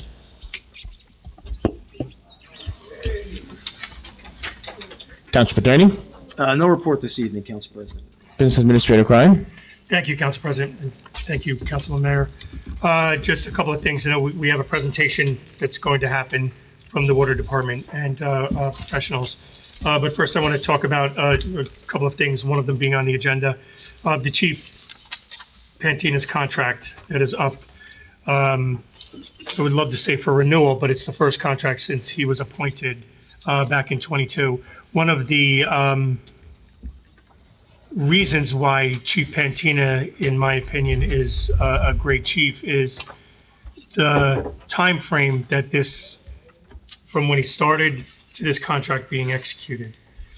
We discussed this immediately upon my hiring, and one of the things that Mayor, Chief, and myself had talked about was making sure that the rank and file and the superior officers' contracts were renewed and completely negotiated before any discussion started on his. And he was insistent on that. He wanted to make sure that his folks in his charge were taken care of first. And I think that's indicative of the style of leadership that you get from Chief Pantina. He was hired here in 1989 as an experienced officer out of Elizabeth PD. Moved up to sergeant in 2003, then promoted to lieutenant in 2007. In 2011, he was promoted to captain, served as deputy chief from 2013 until he was appointed acting chief in 2021. Then in 2022, he earned the appointment to chief of police. He leads by example. He's been an incredible resource for this town in difficult times. When I started, he had just been appointed a few months before, and but he had been in an acting role, and he knew what he was doing, and his hands were tied by a lack of manpower and a lack of commitment, and that changed with Mayor Barbario and Chief Pantina filling the roles in the department to make sure that there was stability. And now is the perfect time to make sure that this contract is done, because we're at a point where there's upper leadership in the PD that all of them are beyond the age and years of being able to retire. Losing that experience, especially in such an important role, is really, can be detrimental. So it's great to have this contract up to make sure that there's continuity in that department. Now, the contract is really, economical when you look at other chiefs in Morris County and around the state. It is not the highest by far in Morris County, even though we're the biggest town with the most, potential issues and the, a lot of the issues that happen. If you look at some of the stats that have come up, and I'm sure hopefully, Chief has an opportunity to speak to this. In 21, the number of summonses that were issued, the number of stops that were issued was 3,600. The number of summonses were 1,444.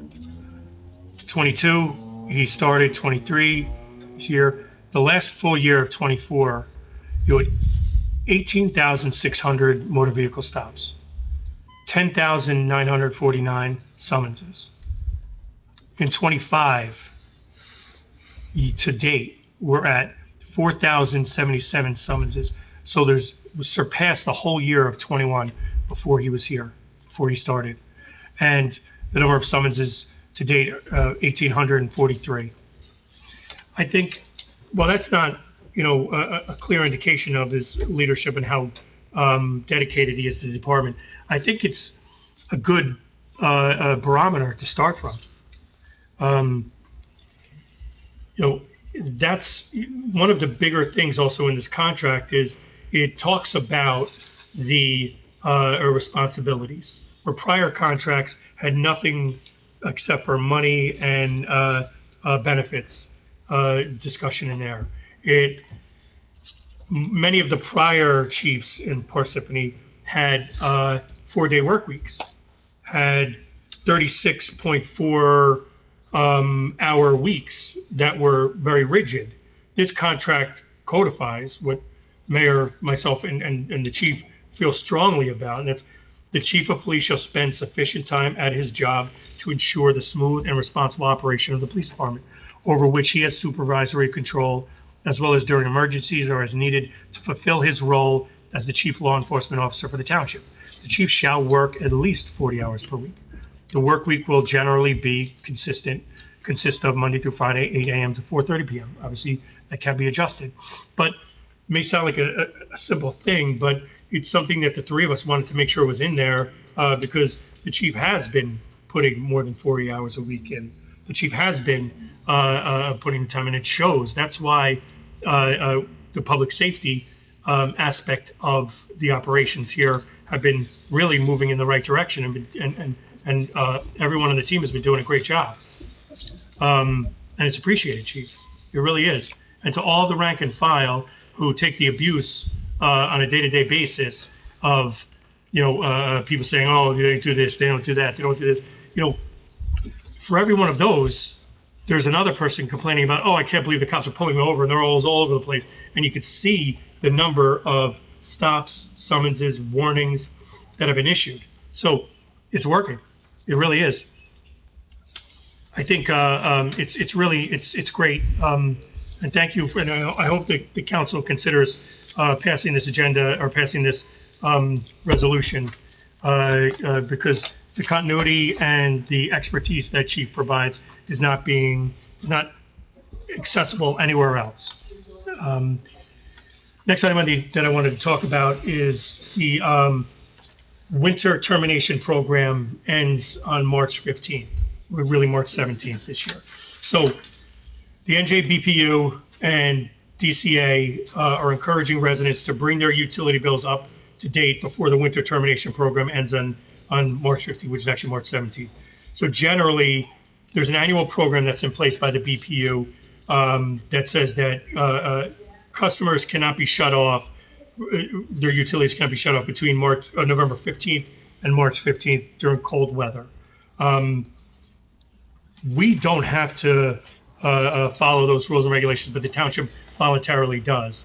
So with this happening, we wanted to make sure that we give a reminder to everyone that March 17th shutoffs can happen again. We hope that they don't. We had a meeting with the water department and the collector's department, the mayor and I this week to talk about this and to make sure that we reminded the residents that we want to try to avoid these issues as much as possible. Quarterly bills go out. If a resident is 30 days late or over, then there's a notice out. And that notice generally can, long story short, it takes a long time to shut someone off. It's not something that happens right away. It's usually at least a 60-day process after someone is late. We are doing everything possible on our end to avoid it, and we hope that you do everything on your end to avoid it too. If there's any issues that you have with your finances, there's numbers that can be called for assistance. There's payment plans that can be provided for residents, and the BPU and DCA have programs that also can help. There's actually, the DCA is putting on a Utility Assistance Day event for Warren, Morris, and Sussex and Huntington counties on March 12th from 9:30 a.m. to 3:30 p.m. Unfortunately, it's in Phillipsburg. I don't know why they put the Morris County one up there, but that's where it is at the St. Philip and St. James Church. You can get more information on the DCA website. Lastly, we have the water team here to talk about the PFAS treatment feasibility and master plan, the water master plan study that was done. Our guys have put a lot of time and effort into this, and it's not something that is a happy subject because there's a lot of money involved to fix these issues, and these issues are not readily apparent always. So I really appreciate everything that they've done here. I've seen the presentation. I've talked to them about this multiple times, and Mayor has as well. So basically, Sean Andres, who's our water superintendent, Kevin Busan, who's our assistant water superintendent, Greg Scheinman, who's our environmental engineering aide, and Dave Chandra, who's our senior project manager from Suburban Consulting Engineers, have worked on this report, have gone out and done all of the work, and I just want to pass it over to them.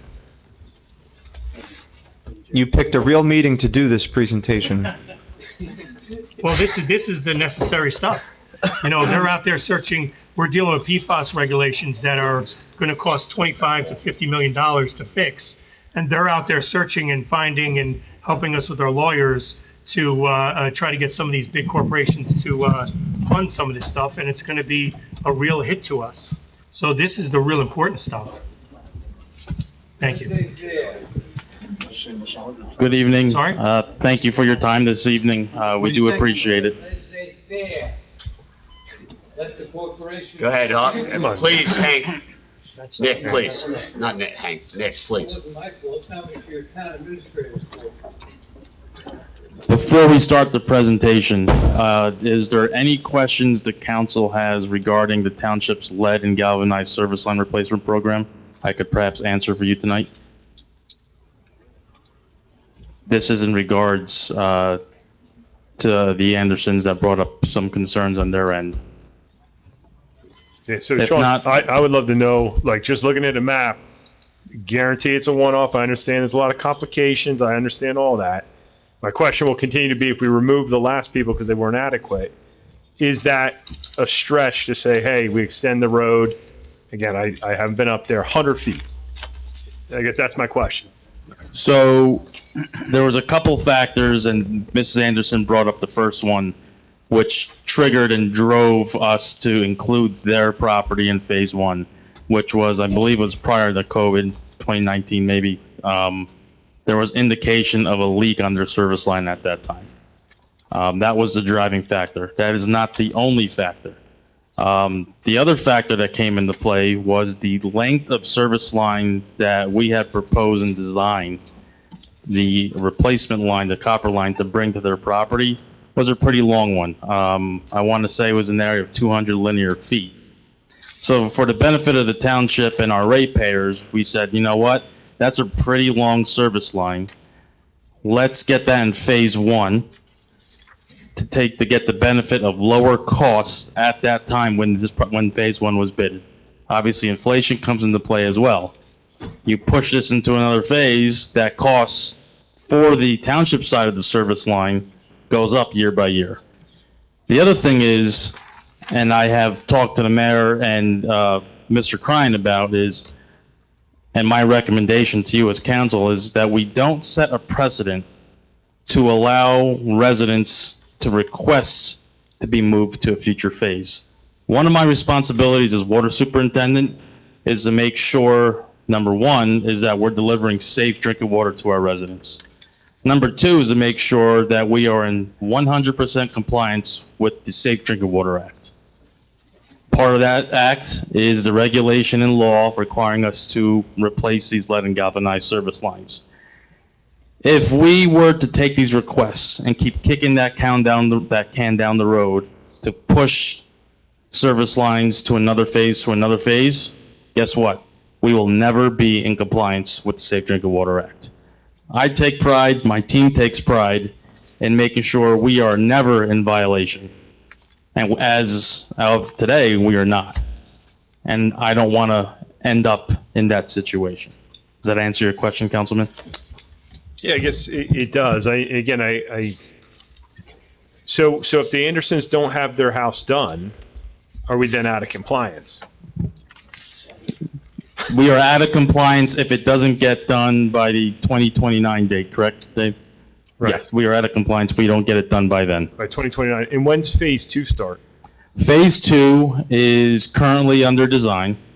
We we just went out to bid, and we'll be awarding the low bid contractor to perform test pitting in Mount Tabor in an effort for us to get some information on the existing water mains and services throughout Mount Tabor, to include that information for a more robust phase two and future phases. So I would imagine phase two would go out to bid towards the end of the summer. Okay.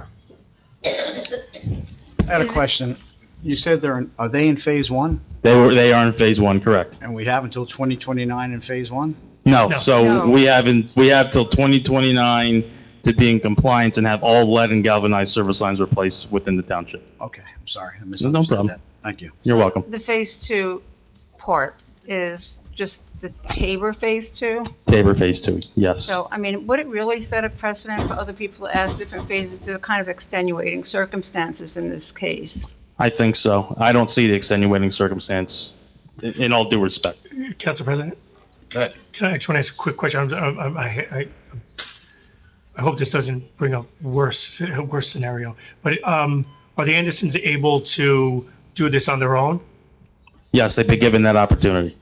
And but they can go, like, they chose. Yeah, to opt in, I but can can be. they opt out and do it on their own? So we did provide the Andersons a 90-day notice once they decided to opt out of the township's program.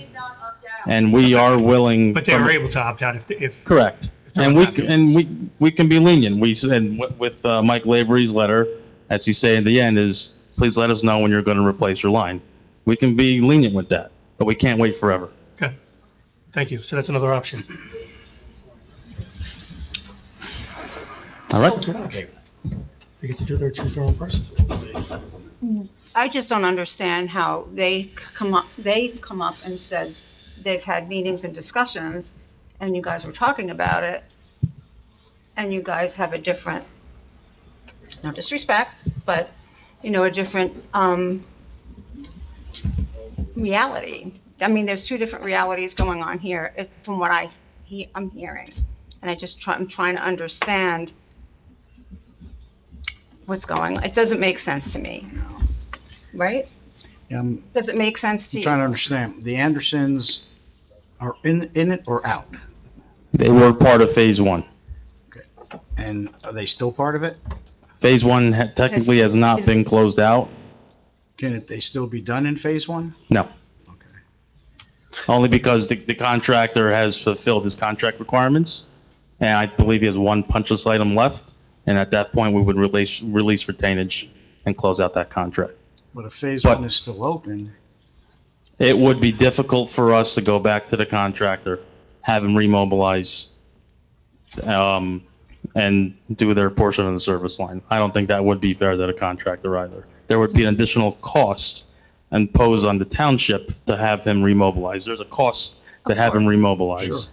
We're not going to put that cost on the resident, that would be on the township, and I don't think that would be fair to put that cost towards the other ratepayers in town. Correct. ballpark cost, I'm sorry? Remobilizing would be a lot. Yes, to get the machinery and laborers out there, yes. And we've had difficulty with that contract. Absolutely. Right. But the challenge is, phase one's essentially done. Yes. They haven't opted out. They've opted out. They have not, they say. So, and again, I have none of the information other than two people saying opted in, opted out. If they haven't opted out, then we would have to put them in phase two, because otherwise we'd have to redo this mobilization, which would cost too much. I mean, how did we track the That's opted not out? how I look at it. So Okay. if a resident that's affected by this program opts out, they opt out and having the township's contractor perform their portion of the service line at the township's cost, but there's a payback to the town. There's a huge benefit to that if they opt into our program. If they opt out, per our ordinance we have in place, that resident has 90 days to replace their portion of the service line. And we put that in the ordinance so we can remain in compliance. Yeah. Otherwise, they could just keep kicking that can down the road and surpass 2029, which would put us in violation. Do you have that in writing, that they opted out? I want to say I'm most my team and I have correspondence and email with them opting out. All right. Can you please dig that up just so we can make sure we understand everything? Yeah, I can get that over to Colette. I mean, why didn't you go to their house? Because they said they didn't want you there? We were at Why the, did- you mean us or the contractor? No, the contractor, was that after we got rid of him? So, Because he wasn't doing his work? no, Well- he was not He's not the best contractor. We know that. We've talked about that. And the back and forth, and I don't want to speak for the Andersons on this, but there was reasons they had because of the contractor and his attitude and how he operated that ultimately drove the decision for the Andersons to opt out of the township's program, which is their prerogative. But at that point, that's when we submit them or give them the 90-day notice to then replace your service line yourself with your contractor. And we specifically put 90 days in our ordinance, again, to make sure that we, as a township and a utility, are kept in compliance with the Safe Drinking Water Act. I guess I agree with Matt that we should go back and see where this disagreement and disconnection and the opt-in and opt-out. Yeah. Yeah. If you could do that for Yeah, us, sure. that Thank would you. be great. Of course. Any other questions regarding that program? Good? Okay. So we'll get to the fun stuff. I don't have to introduce myself, but I do want to thank Kevin and Greg from my team being here. My co-presenter is David Chanda with Suburban Consulting Engineers, who's going to do the most of this presentation. But here's a quick outline for you guys. I'm going to take a little bit of time just to go over our water system, a little bit more depth so you guys have a better understanding of our system. And then Dave's going to take over, go over what PFAS is, what it stands for, what it means, what's happened regulatory-wise at the federal level and the state level, their treatment recommendations, and basically go over the study that Suburban was tasked with performing on behalf of the township. So, just a brief background, if you remember, last year around this time, my budget presentation, I kind of planted that seed. PFAS was coming. It's going to be costly. We invested some funding and retained Suburban Consulting Engineers to perform this study. Basically, they looked at our entire water system as a whole, looked at each of our groundwater wells, evaluated each of them, made recommendations on how we should move as a utility in a township to treat for PFAS, because it is present in our groundwater wells, and to be in compliance with the upcoming, to be in compliance with the now federal EPA's new MCL, which we know that the state DEP as our primacy agency is going to adopt as well. Okay. So right there is some quick information about our water system. We're not going to keep on this slide, but Dave, if you can move to the next one. So we all know how large the township is. Large township means large water system. Our water allocation permit allows us to pump water out of the ground out of 19 public supply wells. So if you look at this map right here, those red boxes all indicate the general location of these wells that we operate. Each well, generally speaking, operates as its own treatment plant, where we pump the raw water out of the ground, treat it. Most of the time, we are just disinfecting it with gaseous chlorine, and we're pumping it right to the system. We have 10.5 million gallons of storage. So those nice blue storage tanks you see throughout the town, that's holding our water for fire protection and storage. We operate 7 booster stations. As you know, as you move from the eastern part of town by New Road west, it's flat, and then it gets hilly and more hilly. So how do we get the water up there? We got to pump the water from our wells, again, which are in red, and pump it up in gradient to reach our residents that are in Powder Mill and that section of town. Parsippany, geographically and hydraulically, is divided into 6 separate pressure zones. All our wells basically live in our biggest pressure zone, which is the Vale Zone, which is that big outlined in blue section. So basically, to the east of Route 287, that's our Vale Zone. Half our wells live there and service that portion of town. And then the rest of our wells live in that middle portion of town, kind of surrounding Lake Parsippany area. That's our Brooklawn pressure zone. So fun fact that everyone pretty much west of 287, even going into the Powder Mill area, Route 10, their water is coming from these wells that live around Lake Parsippany. So we pump it out of the ground, we treat it, We send it to booster stations, the booster stations pump it up to the next gradient, take that water, pump it up again to the next gradient. That's how we kind of operate our system. Hey, Sean, real quick. Yes. So I'm not a water expert, but is this all coming from the same aquifer? Yes. So is there any concerns about the limits of the water underneath there as we start to grow out this town, as some of the regulations are coming in? So the state has those concerns, which is why they require, and David, if I'm wrong, I'm not an expert on this, but that's why the state DEP has what's called water allocation permits. So we are allocated as a township utility to pull X amount of water in millions of gallons per day, per month, per year. We cannot exceed any of those limitations. So when developers come in town and they want to build a big development, obviously my team and I review those plans, but if it triggers what's called a water main extension permit or a simplified water main extension permit, I have to do a calculation with their design engineers to ensure we have enough what's called firm capacity to serve that development times 3. There's a peaking factor of 3 for that. So yes, that is a concern of the state. It's a concern with the township and this utility as well, which is why we've been so aggressive for the past 7 years with redeveloping wells, existing wells, and replacing wells.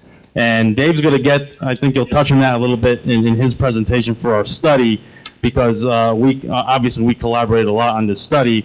I asked him to consider the fact that, hey, we got existing wells out there that, yes, need PFAS treatment, but I also have wells out there that need replacement because they're old wells, and redevelopment does help a well. So if let's say you have a well that's rated at a capacity of 500 gallons a minute, right? You can operate that long at 500 gallons a minute for, let's say, 5 years.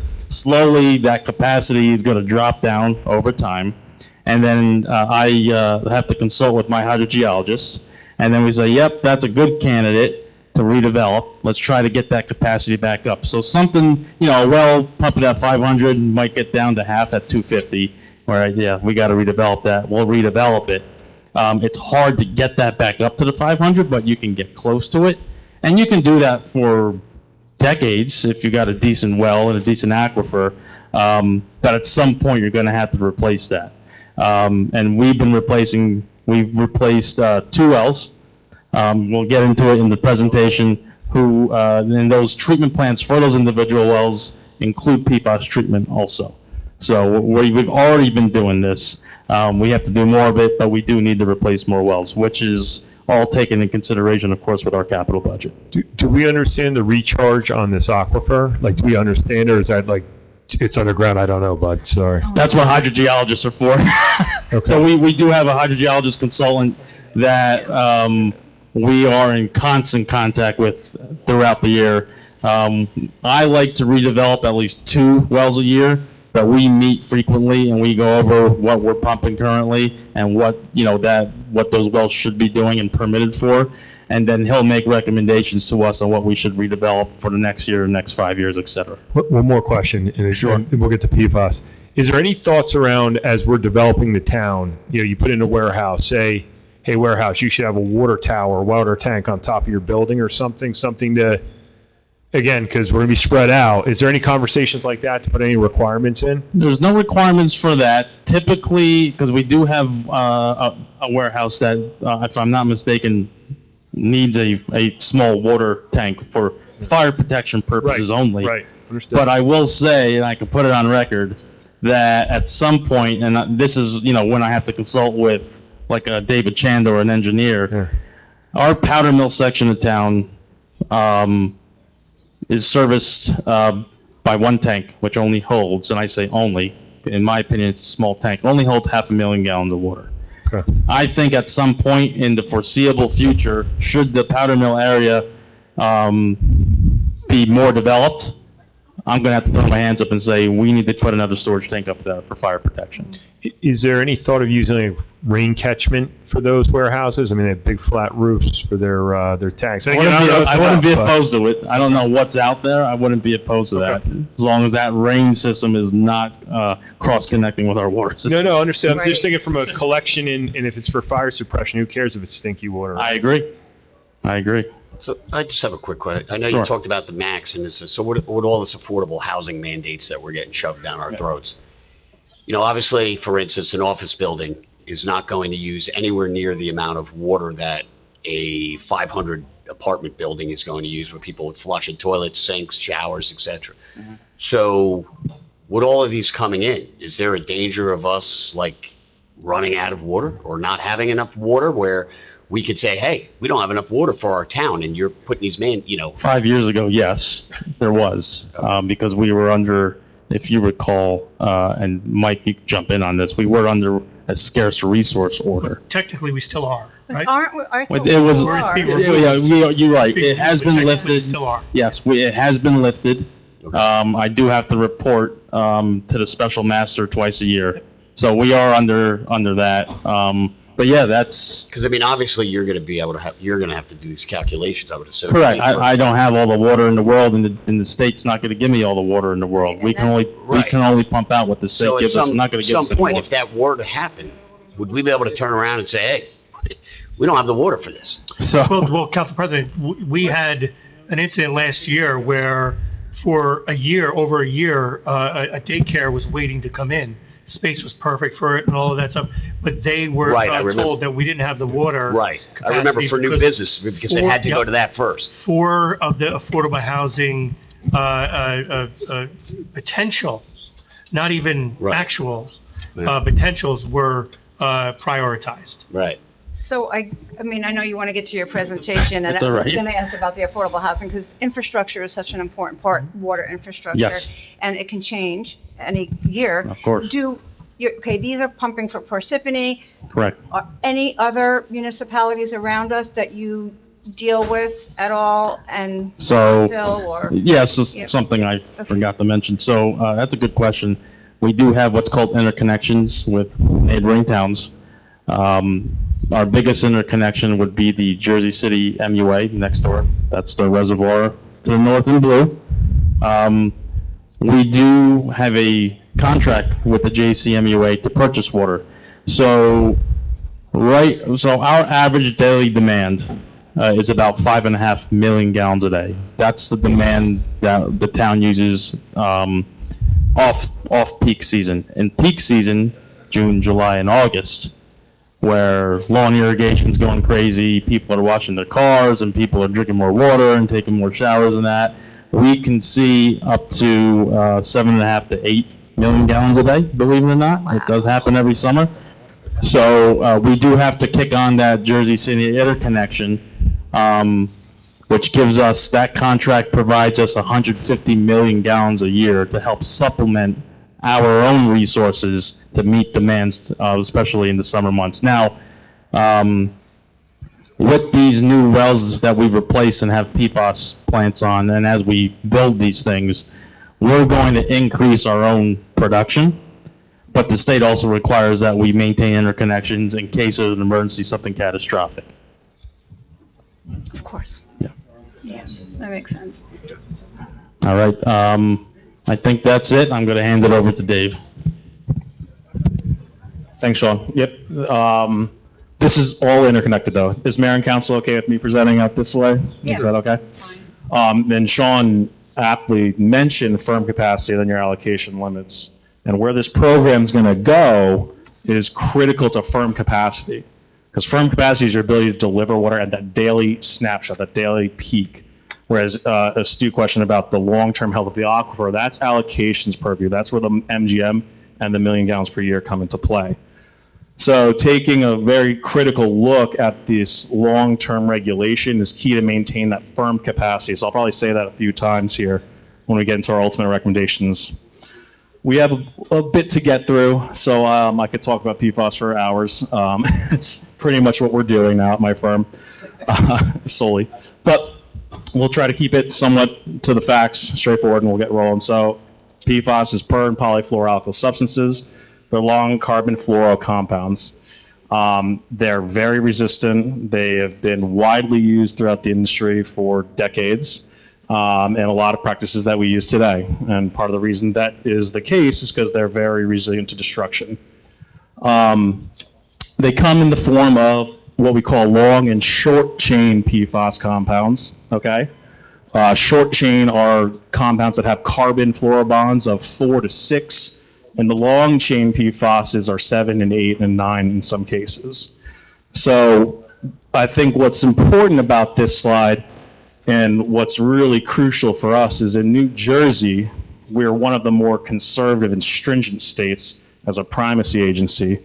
Since 2019, we've been under regulation for the big three right now, PFOA, PFNA, and PFOS, and we have MCLs of those three contaminants. That is not the case for the other, many of the other states in our nation.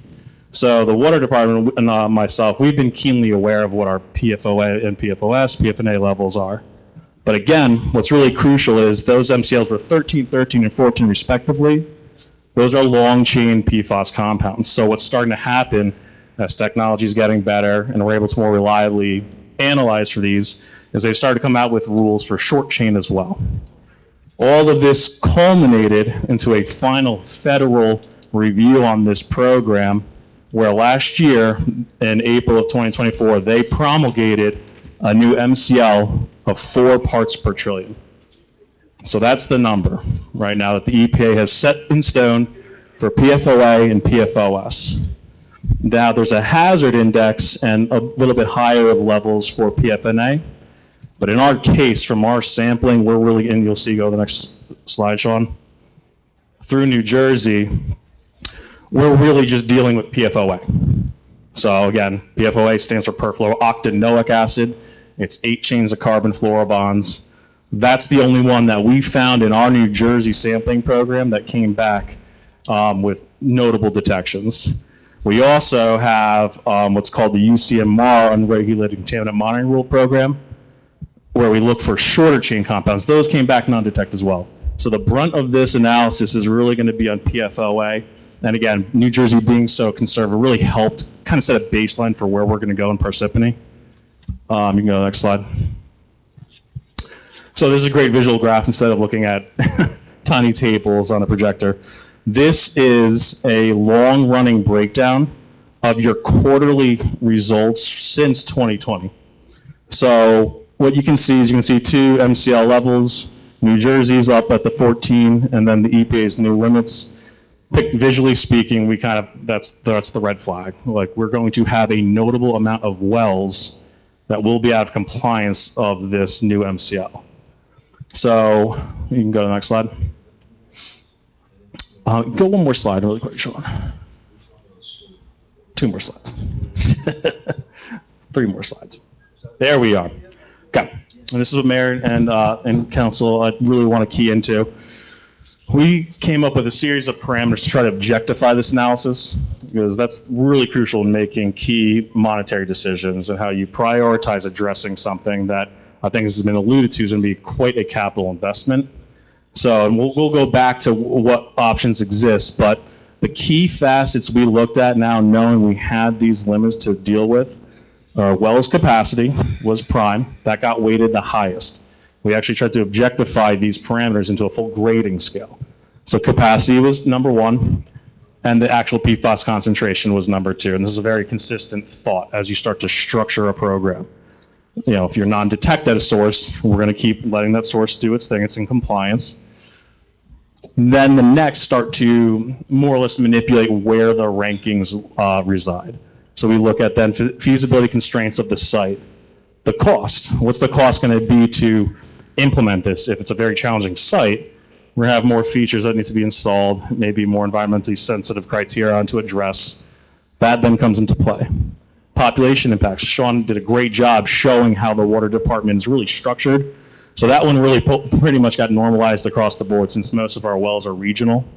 And then lastly, the existing well life expectancy. That gets into what he was mentioning with your rehabilitation program. If we had a well that was on the docket for replacement, hit it now, and we were very fortunate enough to have caught 1AR and 21R as the EPA promulgated the rule. So we were able to kind of address a couple concerns with those plants while hitting PFAS. So if you don't mind going back a series, Sean. So those are the criteria we use to rank our ultimate recommendations, which we'll get to. But what exists for you to really deal with this? Where are we heading as a water utility? So there's a series of industry recognized treatment approaches for these compounds. The two we're going to really focus on in Parsippany is granular activated carbon, so GAC contact vessels, as well as ion exchange treatment. And what's going to be really cool is at the end we do have pictures of our two active construction projects. It's almost going to be kind of a self-imposed pilot. One's a carbon contactor that we just started commissioning today, and the other is ion exchange resin. So visually, we can start to see what these can look like. Each of these are proven. They have some detriments, some negatives, and what we will do is we look at them specifically to each site. You know, for example, carbon is a long-time, fully industry-vetted treatment approach that can also hit other contaminants as well. It does come with it somewhat of a smaller, quicker life cycle runtime. They're taller contactors compared to ion exchange pressure vessels. But ion exchange can also, again, have initial higher costs up front. They can have downstream water quality parameter issues. But again, they actually are a little bit more stocky and compressed in terms of their footprint. So we want both of those to be viable treatment approaches for the water utility. And we will look at them case by case by the sites.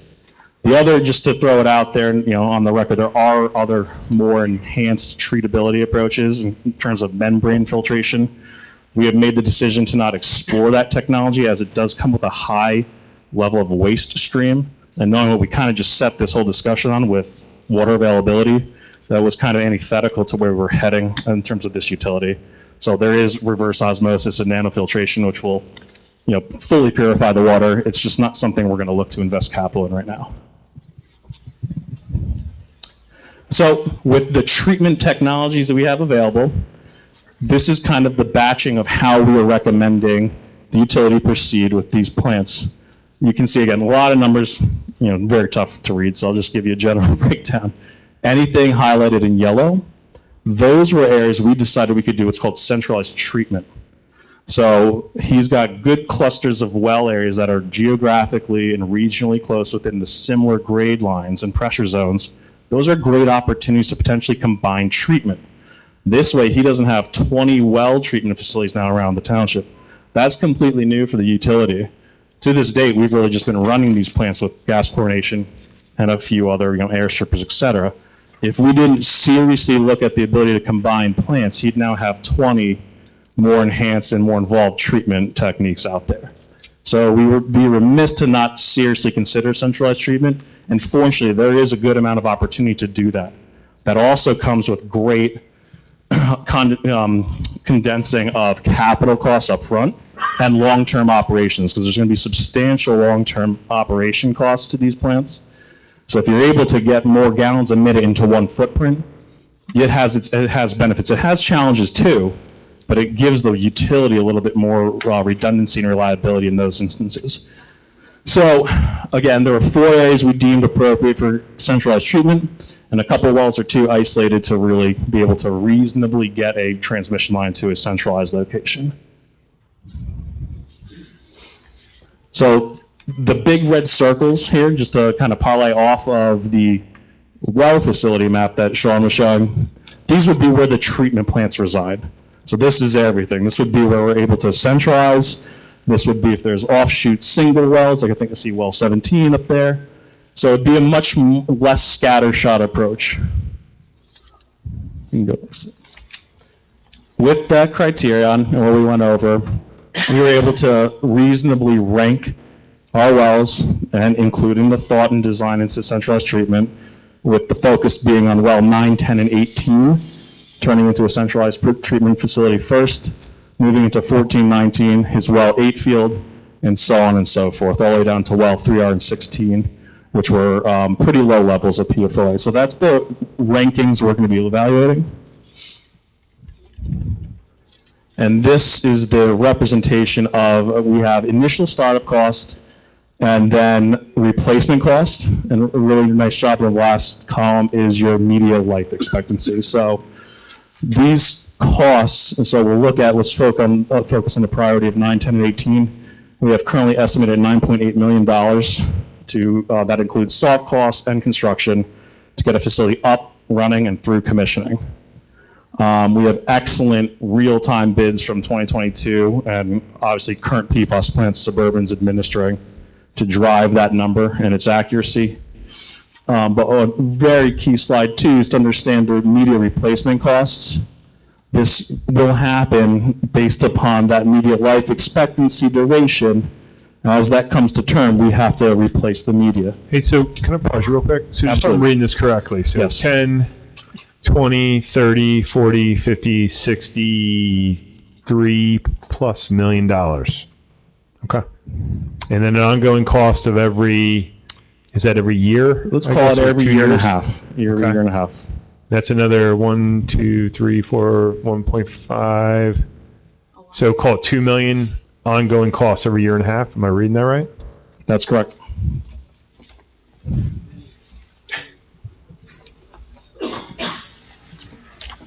Next slide. So, obviously, yes, that's a pretty jarring number, in addition to the fact that they are beholden to many other regulatory requirements and capital improvements that are not on here.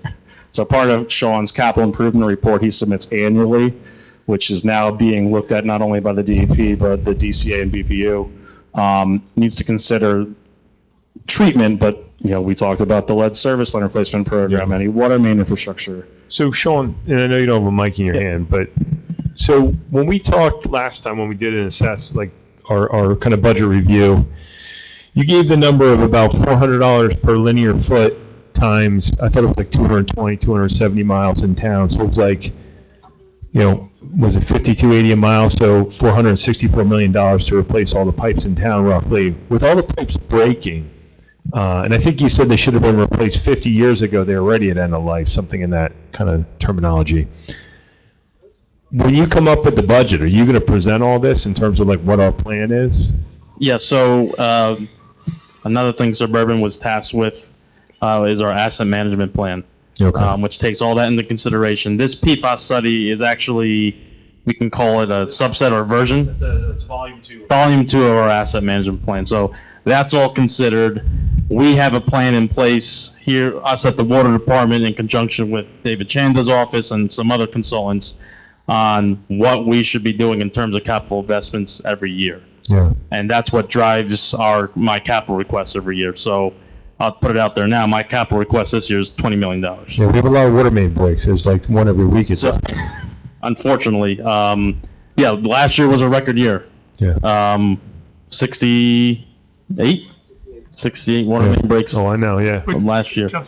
But in line with the state, not any more than the state average would be. Correct. Everywhere. Oh, yeah. It's all, you put on News 12 every morning. It's like, where are they now? For the record, I'm not saying it's Sean's fault that the water is breaking in the pipes. It was 50 years ago, should have been replaced. I'm no way blaming anyone. Everywhere. All pipes should have been replaced 50 years ago. Yeah, the water main we have in the ground has surpassed its life expectancy, which is why we're seeing breaks so often every year. So the township invests money to replace that water main, and we consult and use our asset management plan with Suburban Consulting Engineers to kind of figure out where to start and what road to follow. That's a whole another subject we can get into another time. But we kind of had to pivot a little bit. If you remember, maybe it was 5 years, it was prior to COVID, so 6 years ago, we started what's called our Water Quality Accountability Act 150-year water main replacement program. That we were required to have that plan in place. So what's called phase 1 of that program was in Lake Hiawatha, our oldest section in town, where we see a myriad amount of water main breaks. We replaced the existing water main going down Lakeshore Drive from North Beverwick Road down to Sioux Ave. But then we got hit with the lead and galvanized regulation. So we had to kind of pivot away from replacing water mains in Lake Hiawatha and invest capital money to meet the new regulation of the lead and galvanized compliance period by 2029. We didn't stop replacing water main because then we started seeing a huge amount of breaks on Route 46 as well. Yeah. So we actually met with an engineer just the other day to start looking into and designing our Route 46 water main replacement Phase 3 project. So that certain things take priority. I don't know if you remember, but we had a few breaks on Route 46, a couple this past winter, a bunch in the last couple of years. You know, we had one that shut down part of the highway. Yeah. So we had to kind of say, you know what, we can deal with the Lake Hiawatha breaks and repair those in-house, but we really we can't be shutting down this highway every week. Yeah. Which is why we did a Phase 1 and Phase 2 main replacement on Route 46. So 600 million is what you need. So that's right there. Over time, yes. Great. All right, let's go through the last few. There's some really good representations, just to, then we can close up. Yeah, community impacts. One thing I want to touch on here is there are grant opportunities out there for PFAS.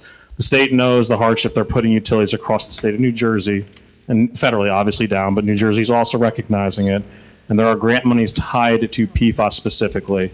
Right now, I can tell you, I mean, it's $2 million of principal forgiveness.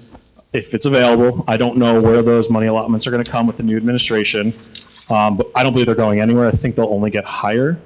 I know there's a lot of discussion on how will this regulation that's promulgated become enforced. What's the timeline with the new administration? That's another common question I get asked. And if anything, I could see it getting extended, just like the lead and copper rule we just faced. They kind of pushed that about 3 years to let state privacy agencies catch up, and they only just issued it and made it final in the Federal Register last October. So that took 3 years for them to promulgate that rule.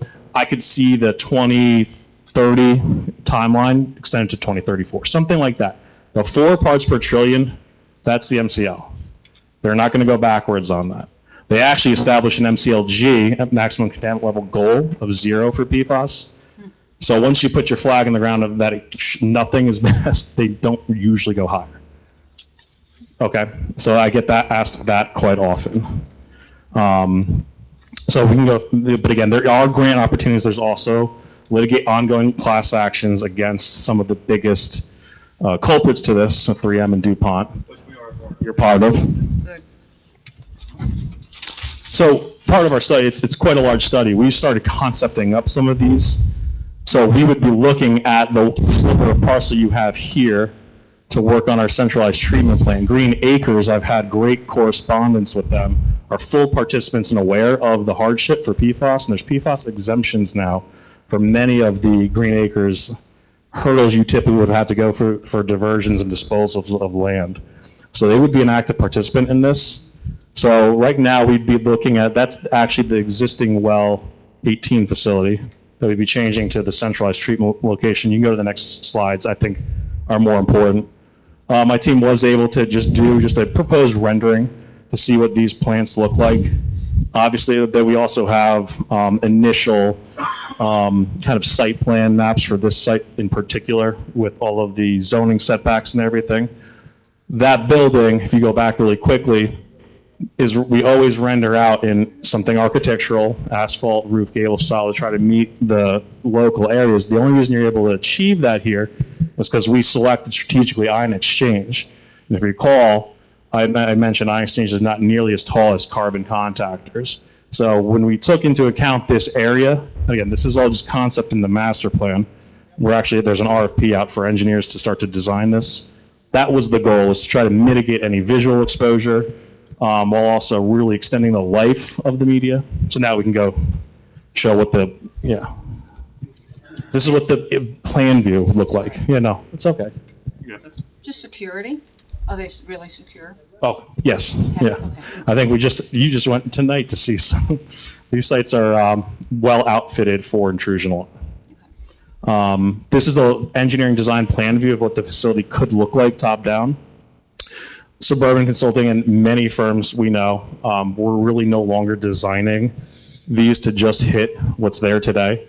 is the second most common question I get at mayor and council presentations as well as any board meetings. They'll say, what's UCMR 6 going to bring? So we work to leave an adjustable location for a future pressure vessel as a polishing step. So this type of a design would give you 1,800 gallons a minute reliably for 20 years. So the treatment that's going in today is absolutely going to hit PFAS long-term, and if the UCMR 6 has something, it gives us a chance to pivot and not waste that capital expenditure of the plant. So that's kind of the theory of this design layout. And we'll close with this, so we only have a few more slides. This is well 1A. As you can see, again, that's what existed today, or yesterday, I should say. That was your disinfection. Disinfection was somewhere else, but it was a small little well facility, 420 gallons a minute. You go to the next slide. That's the plant right now, as we speak. We're going through startup the next 3 weeks. That is an ion exchange contactor. So, again, I was actually very surprised at the DEP. They were great participants in this project, because this project was on the streets in contract with our awarded contractor for a totally different treatment approach, and they worked with us to let me redesign something for specifically PFOA. So that's not very common that they work with you on that, but again, they also know the challenges, and we would have been ashamed to have been into it for $4 million in a bid, and we've gone in for a different style of treatment. So that today is set there for PFOA, and that's what the ion exchange looks like. This is one of our bigger producers. That's the existing Well 21 facility. Again, all that resides in that well house as of yesterday was gas chlorination for disinfection. We were just out there today. This is the new plant next to it. Those are carbon contactors. They are in there for a different reason. We're treating for 1,4-dioxane at this plant. But carbon, again, as it stands, is effective at removing PFOA. So we're going to be full-scale piloting this plant and taking a look at how those two carbon contactors treat for the PFOA we have there. Again, you can see that building's much taller than the exchangers that we looked at prior. And that bid was $5 million with soft cost, total project 5.5. So that's kind of it. A good visual representation. Those are going to be nearly 2,000 gallons a minute of reliable water in compliance with this new rule right off the bat, and help kind of promulgate where we're going to head with the rest of these improvements. We also excluded 20R, because 20R is under design by another consultant to consider this, so that's underway as well. So, good news. Thank you, it was brilliant. Apologies. You are. That's the important part. We're Yes. very much ahead of the game. We're ahead of the game that we're this far, and we have plants about to be commissioned for it. The only other facilities that may be further ahead are the investor owns, in my experience. And the ones, and the bad actors out there who were being made do this stuff. Well, then they get put under administrative order. Yep. So you don't want to head there. What was the time frame again?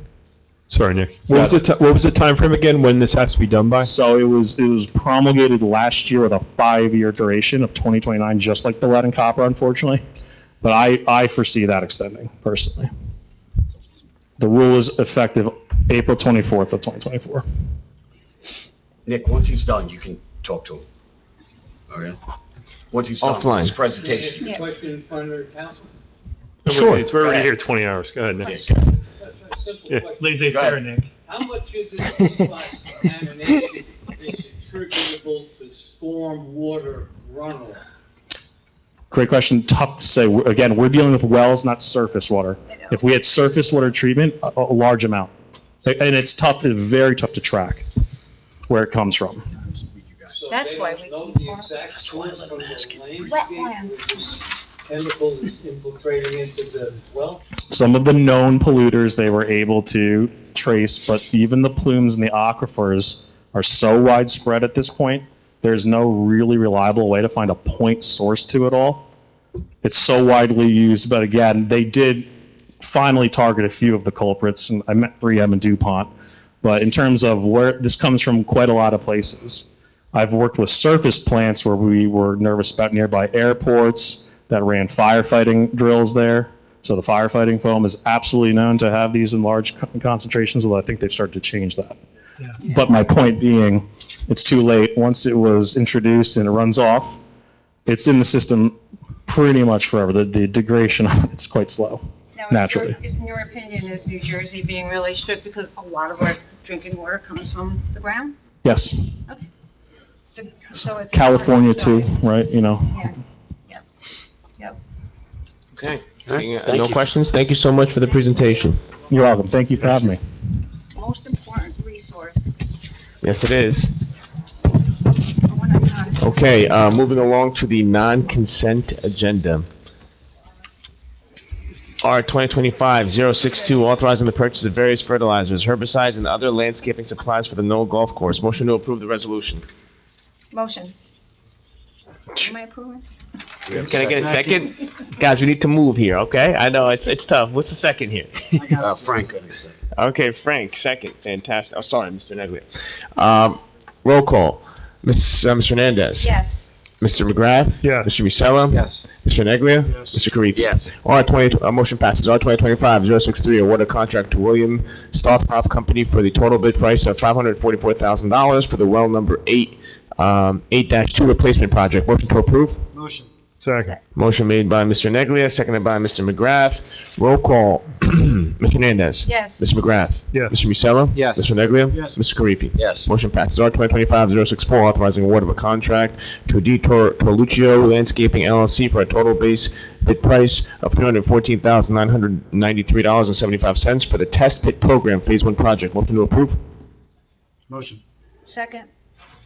Motion made by Mr. Neglia, seconded by Mr. Hernandez. Roll call, Mr. Hernandez. Yes. Mr. McGrath. Yes. Mr. Musella. Yes. Mr. Neglia. Yes. Mr. Karifi. Yes. R 2025-065, authorizing an employment agreement between the Township and the Chief of Police. Motion to approve? Motion. Second. Motion made by Mr. Neglia, seconded by Mr. Hernandez.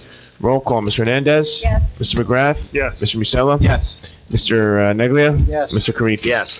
Moving along to approval of payroll and bills list. CFO Angelica Sabatini recommends authorization for payment. 1, authorizes payment of the March 14, 2025 regular miscellaneous payroll estimated at $1,650,000. And 2, payment of bills from the voucher list of March 4th, 2025, which is $2,674,426.11. Motion to approve? Motion. Second. Motion made by Mr. Neglia, seconded by Mr. Hernandez. Roll call, Mr. Hernandez. Yes. Mr. McGrath. Yes. Mr. Musella. Yes. Mr. Neglia. Mr. Karifi. Yes. Motion passes. Motion to adjourn the meeting. Motion. Second. Motion made by Mr. Neglia, seconded by Mr. Hernandez. Roll call, Mr. Hernandez. Yes. Mr. McGrath. Yes. Mr. Musella. Yes. Mr. Neglia. Mr. Karifi. Yes. Motion passes. Have a great night, everyone. David. Hey, Ian. Money's worth.